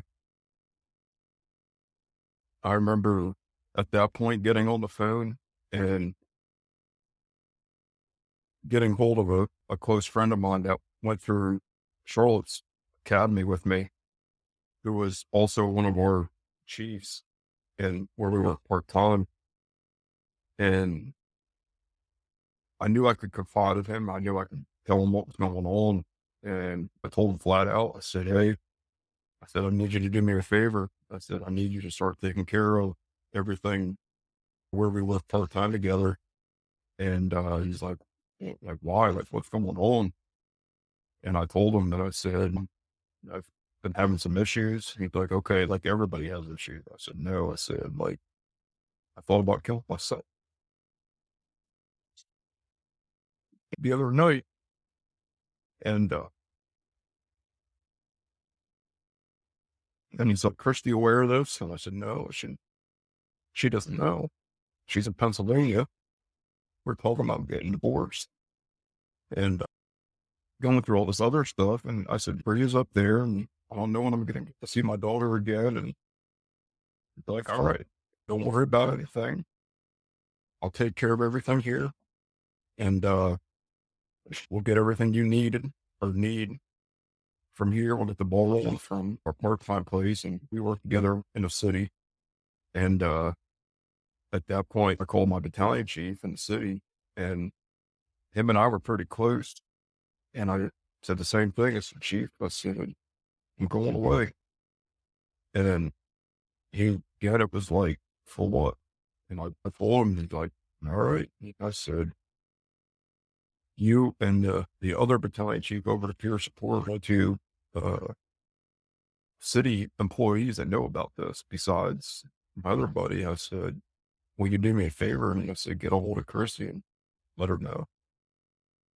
And Christy and my battalion chief at the time, they had a s- I would say a positive, cordial relationship with the year previous with me going again, the COVID phase. Uh, I Mhm. had came down with some things, trouble breathing, the whole 9 yards. And again, I don't know to this day if it was just anxiety or what, but Christy was at the beach and I ended up getting rushed to the hospital and my chief found out about it and he was ready to drive 3 hours to pick her up from the beach and bring her back, lights and sirens in his battalion chief buggy. But that was a relationship that we have, and it was a relationship that him taking care of the men, if you will, and understanding that one of his guys is going through some shit. And I looked at him and I'm like, or I looked at him and I said, Chief, I said, I need this one. And he did it. And next thing I know, Christy's calling me and she said, what's going on? And I told her, I said, this has really put an impact on me. I said, you leaving, you taking our daughter, thinking about committing suicide. I don't want to be here anymore. And she says, okay. She's like, I'm leaving. I'm on my way. And she called my mom and my brother. My mom and my brother were still living up in Northeast Pennsylvania at the time. And to this day, I still don't know how they made it down here this quick, but probably less than 10 hours. And I remember pulling in that night. It was a Thursday night. I remember pulling in and I remember sitting out in the driveway on the phone with the intake for the Center of Excellence and starting the process on my end. And I remember walking in the door and just giving Christy a big hug. I mean, one, because I was I was happy she was here, but I think, more ecstatic that I was trying to finally find a peace and hope with something I've dealt with. And knowing that I was hopefully gonna get the help that I needed. I didn't know what it was. I didn't know what the help looked like. I didn't know what the help was gonna be, but I knew in my mind that the Center of Excellence was supposed to be one of the best in the country. Right, wrong, or different. Again, I wasn't educated by any means on PTSD, mental health, cognitive distortions, anxiety, and anything like that. You go to the doctor's office and they're like, "Yeah, you got depression and anxiety," and I'm like, "Okay, here's some medicine. We'll see you in a couple months." Yeah. And I knew I was going to get help, but I didn't know at the time what I was going for, so to speak. So that Friday morning, we just kind of hanging out around the house. I think my mom made breakfast, or Christy made breakfast, and we're all here. It's Bria's still in Pennsylvania with Christy's parents, so it's just the four of us. So we're able to, lack of better terms, talk like adults and trying to figure everything out. And um, still trying to get a time frame of a bid and when I was going to go up. And 11 o'clock rolls around, I still haven't heard anything. And at this point, I'm like, either it's 100% go or 100% leave me the fuck alone. Like, I'm good now. I'm staying here. And Percy kept nagging me like, hey, call him. And I'd put it to the side and wait a couple minutes and she'd walk back into the room and like, get on me. Have you called him yet? And finally I did. And I was waiting for the intake nurse or charge nurse at the facility to give me a time frame. And they finally called at like, I don't know, 1:30. And they're like, it'll take you 7 hours to get here. We expect you to be here at this time tonight. Like, we will be waiting for you." And, so she offered to drive me back up to Maryland. And I remember, obviously, from Charlotte to, uh, Clinton, Maryland, the best route was going up 95 and picking up 301 just outside of from where you're at. And it wasn't necessarily a quiet ride. We talked about some things. We talked about some things that had transpired. And I remember getting to Richmond, and I remember getting into Hanover County and seeing the hotel that we had stayed at for Brad's funeral. And it was like, deja vu, like all these events just started popping up and popping up and popping up. And I remember the day after Brad's funeral, we went up 301 and went into Southern Maryland, and I stopped at a coworker of mine who does tattooing, and I got a tattoo, and I remember it to Brad. And I remember just at this point, all these things were popping up, but I kept saying to her, like, "I'm good. You can turn around anytime now. Like, I've cried enough. I've let it out. I'm good. Like, turn the car around. I'm not going." And she was she was blunt. She was, I mean, just downright brutal. She's like, "I'm gonna give you an ultimatum. Like, you're going one way or the other, and if you don't, and I turn this car around, I'm filing for divorce, and you'll never see your daughter again."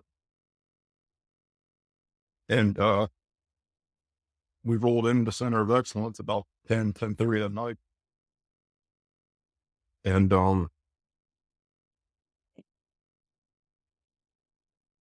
it was, again, it was deja vu.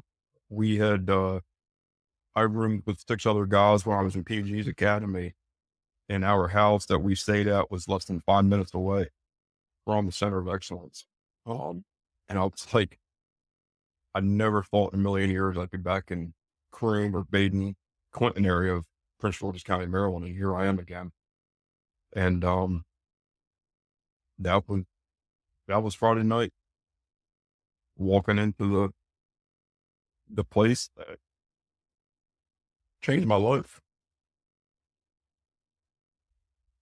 How long did you stay? Um, so I stayed 36 days in the facility. Um, and the first 72 hours, you're in a holding pattern, so to speak. And I got there late Friday night, woke up the next day. There was a guy that came from another state up north, and him and I hit it off. And again, like, I was so, my mind was going so many different ways. I didn't know which way was right or which way was left or up or down. And I don't want to say fortunately, but it was fortunate because, and this is going to sound bad, it was fortunate because he was there his second time. Mm, But he knew the ins and outs, and he knew the progression of how things kind of operated and ran. Wrong, right, or indifferent. I kind of leaned on him, and he was obviously many years younger, and he was there for addiction, but he took me by the wing, so to speak, and showed me around of what to do and not what to do. right. And I don't want to say I made a friend, but I think that was a needed him. I'm in a place that I've heard about. There's fences all around. It looks nice. It is nice. I mean, don't get me wrong. And I'm starting to relive all these things that I have just gone through over the years. And like I said, I spent 36 days in the facility, and I can't talk enough good about the facility. You want to lead into how the facility kind of helped me, or you want to? That's, I mean, kind of got me. I think that we've touched I've touched a lot on the center. Hmm. I think that if we can just touch on what changes you made for yourself, Okay. because I think that people listening to the show have gotten a pretty good idea of what the center does, and I've Okay. had a number of people talk about center, but I'd like to hear the personal part of about. We don't have to get too in depth about it. Just what changes have you made because of what you learned? Okay. Okay. Um, I would say that if, if being in there and starting to clear the the avalanche or the burdens and the luggage, that's probably a better phrase. I started unpacking my luggage, so to speak. Um, and with that being said, I started getting regimented sleep. Mm, I call it the nighttime cocktail of medicines that I'm on. And when after that stuff started to kind of kick in within 2 weeks or so, I started to understand my purpose and my hope in life. And it wasn't until that point that I still didn't know why I was there. And once I could grasp all that and realize that there was an outlook or there was another future in my life, mhm. is when really started to focus on making myself the number one priority, because I knew that if I could not take care of myself, there was no way I was ever going to be able to take care of my daughters or anybody else that I would be dispatched for or going a call for. And at that point, I really started to focus. I was getting everything I needed from the clinicians and the doctors, and I took what they told and ran with that. And I started working on me and Right. going to the gym, reading a ton of books, um, and having a whole new purpose in life, and be fortunate of the life that I do have, and understand that it's okay to have these feelings, but also how to work through them and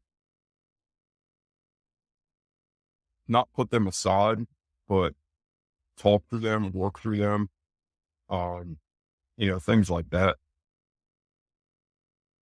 So, what specific tools are you trying to utilize? Like, are there specific are there ways that you go about your day and you experience something and then kind of triggers you into a reaction of that coping mechanism you might have learned in the center?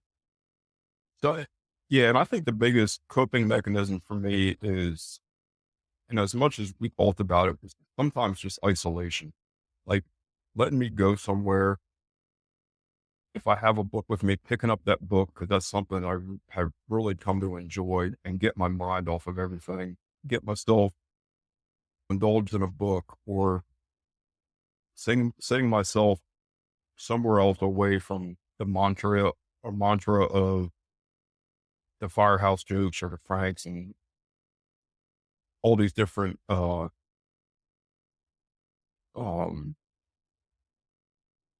shit, I can't think of the word, personalities, Mhm. all these different personalities. And sometimes I find it that if I just kind of seclude myself for a few minutes, regain my composure, take a few deep breaths, whether it's box breathing or whether it's just relaxing, getting my mind off certain things, or I'd still joke around, but the cocktail of medicine every night has helped me tremendously.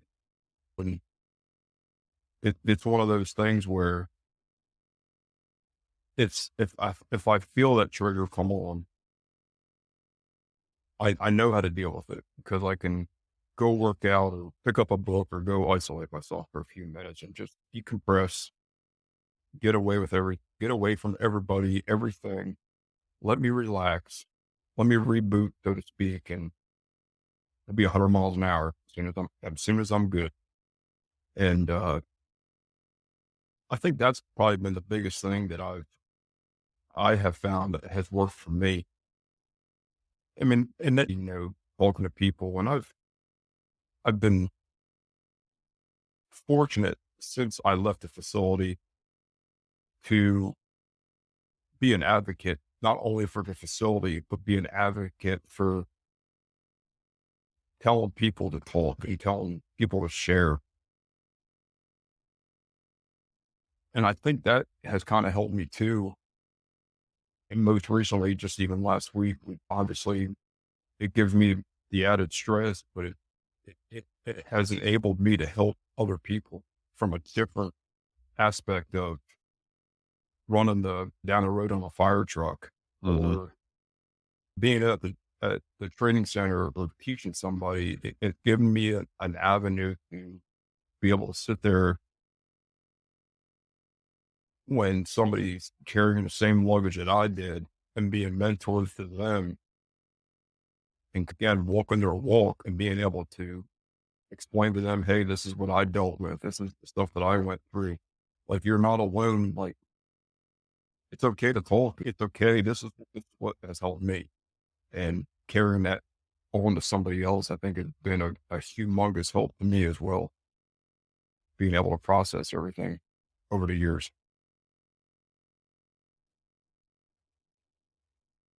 You learn these tools and they seem so foreign at times, and then you get used to using them and they seem so simple, right? Hmm. Yeah. But none of it's simple because you have to stay on top of it. Oh yeah. So where do you think you are Well, and today? What do you, how do you think, if you know, in a nutshell, where are you in this journey today? I would say that um I definitely regained my hope, my purpose in life. My purpose is my wife, my Hmm. two daughters, and my family. The fire service being second. I still struggle some days with the balance. You know, decided to go back to my master's degree next year. Looked at taking the captain's process the year after. Like it's not easy by any means. Right. But I think that in a way I'm able to dial it back in, so to speak, or I can leave work at work, or I can come home after a shitty day like we had yesterday, 15 runs and a farm of fire, shooting, and another building fire over the night, and be like, "Hey, Kirsty, this is what I dealt with, but I'm going to put that to the side. I'm going to go enjoy and have a lunch with my daughter at her school." You know, and I think the smaller things in life, like watching them grow up, and I think I've been able to put them on the forefront now Right. as a higher priority and putting that work life or that work life to the second where it used to be work life first. And then, so I think that's where I'm at now is finally grasping that balance of both. I can still be badass fireman I want, but that family's going to support me to get me to that. And again, the center of excellence gave me the tools to understand and realize that I need them to get to my final goal. And if I don't have them, I'm never going to get to that final goal. Yeah, that's it. That's exactly what I was thinking when you were kind of getting into that sentence is you learned how to put the two together, not keep the two separate. Yes, big time, big time.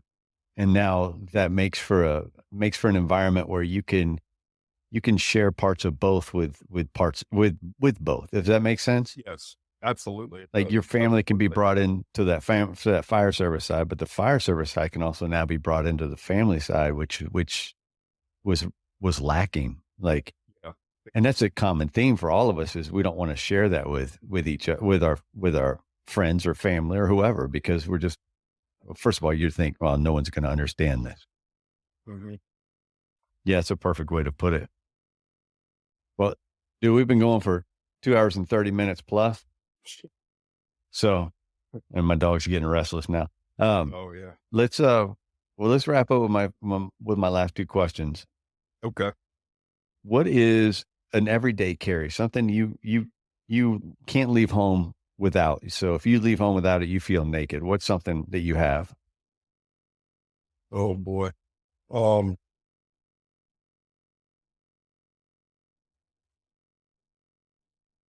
I'd honestly say probably, and not even a tangible thing, but just the love and support. Um, my girls. And I know that I get it. I'm not very tangible type thing. Like to me, a lot of I base a lot of my stuff on morals and ethics and stuff like that. And I know that if Christy and I were to get in a fight today, like my rock, my support group, my love would not be there. Like there would be no support walking out the door. And to me, like that would probably be the biggest things that I know mentally and physically, like I got to be the best father I can be the best husband I can be. I mean, obviously not agreeing every time, but I mean, knowing that if I walk out that door, their support is what I need the most. And I would say that that's what I would carry the most. And Yeah. again, I mean, I, I started carrying a challenge coin when I graduated. Mhm. And I'll be honest, I could lose 15 ballpoint pens in 20 minutes. I mean, I'm horrible when it comes to tangible items. I don't, but I think your answer was perfect because, and I don't always expect a tangible answer, a tangible, item. I think that what you're saying is the most appropriate for what you just told us. mhm. All right, what's a book you wanna recommend? Something you've read that you want the audience to be introduced to? Um, oh boy, I read a ton of books, and honestly, I would say, um, the most recent one was, I got to look it up now again because I forget the name of the book, and it was actually recommended to me by Mike. Was how to make a Marine Corps Marine Corps leadership.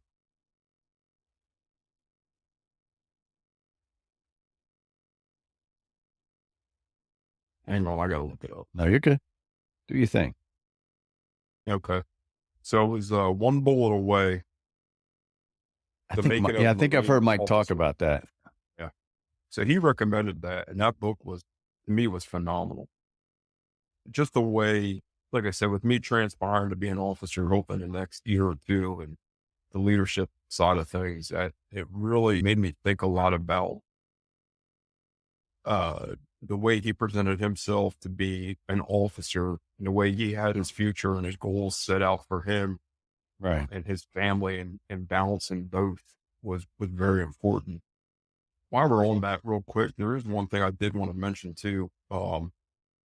So, and I don't know if I can give them a plug or a shout out, but Leadership Under Fire.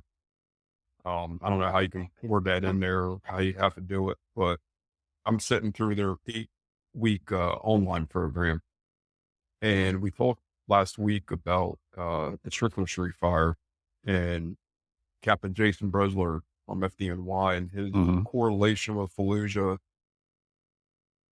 and Captain Whitehead, who was from Truck 23 in Baltimore City, Pigtown. He talked about um, correlation of him and Lieutenant Polk Buttram, who died in Strickler Street. And Yeah. the topic of discussion was I got to pull this one up too because I will definitely butcher this. But it was such a good topic, and it really made me think, especially on everything that we have just talked about. Uh, and it was called Playing to Win and Losing. And again, it was you can do everything in your power, everything that you feel like is setting yourself or setting you up for success. And all it takes is one thing to take you out of the equation, but Hmm. how you recover from that. And it it was so impactful to me to think about where it came from and then our conversation and just that resiliency. And it was, again, it was so impactful. And if anybody ever has the opportunity to listen to it, it, I don't know if we'll put it on a podcast or not, but long story short, that really resonated with me. Yeah, I can see how it would. You aim to win, but there's almost always going to be some loss in there. Hmm. Yeah, most definitely. Dude, thank you for sitting down with me. Absolutely. Thank you for having me. I I am really, really appreciate this. going to go Like I through said, this. I'm going to figure out if this is a one episode or a two-parter, and I'll let you know what we're doing with it. sounds good. If what I'm going to do is going to pause some recording here, and then Okay. we'll just talk for a minute before I let you go, Okay. if you don't mind that. Yeah, absolutely. And again, thank you very much. It's been a fascinating journey through the last, what, 10 to 20 years of your life, right? Yeah, yeah. All right, so hang tight, and we'll talk after I stop this. All right, and we're out. Thanks for listening to another episode of The Things We All Carry. Head over to the website, thethingsweallcarry.com, for show notes, resources, and to sign up for the newsletter. Until next week, take care of yourself and remember to check in on each other.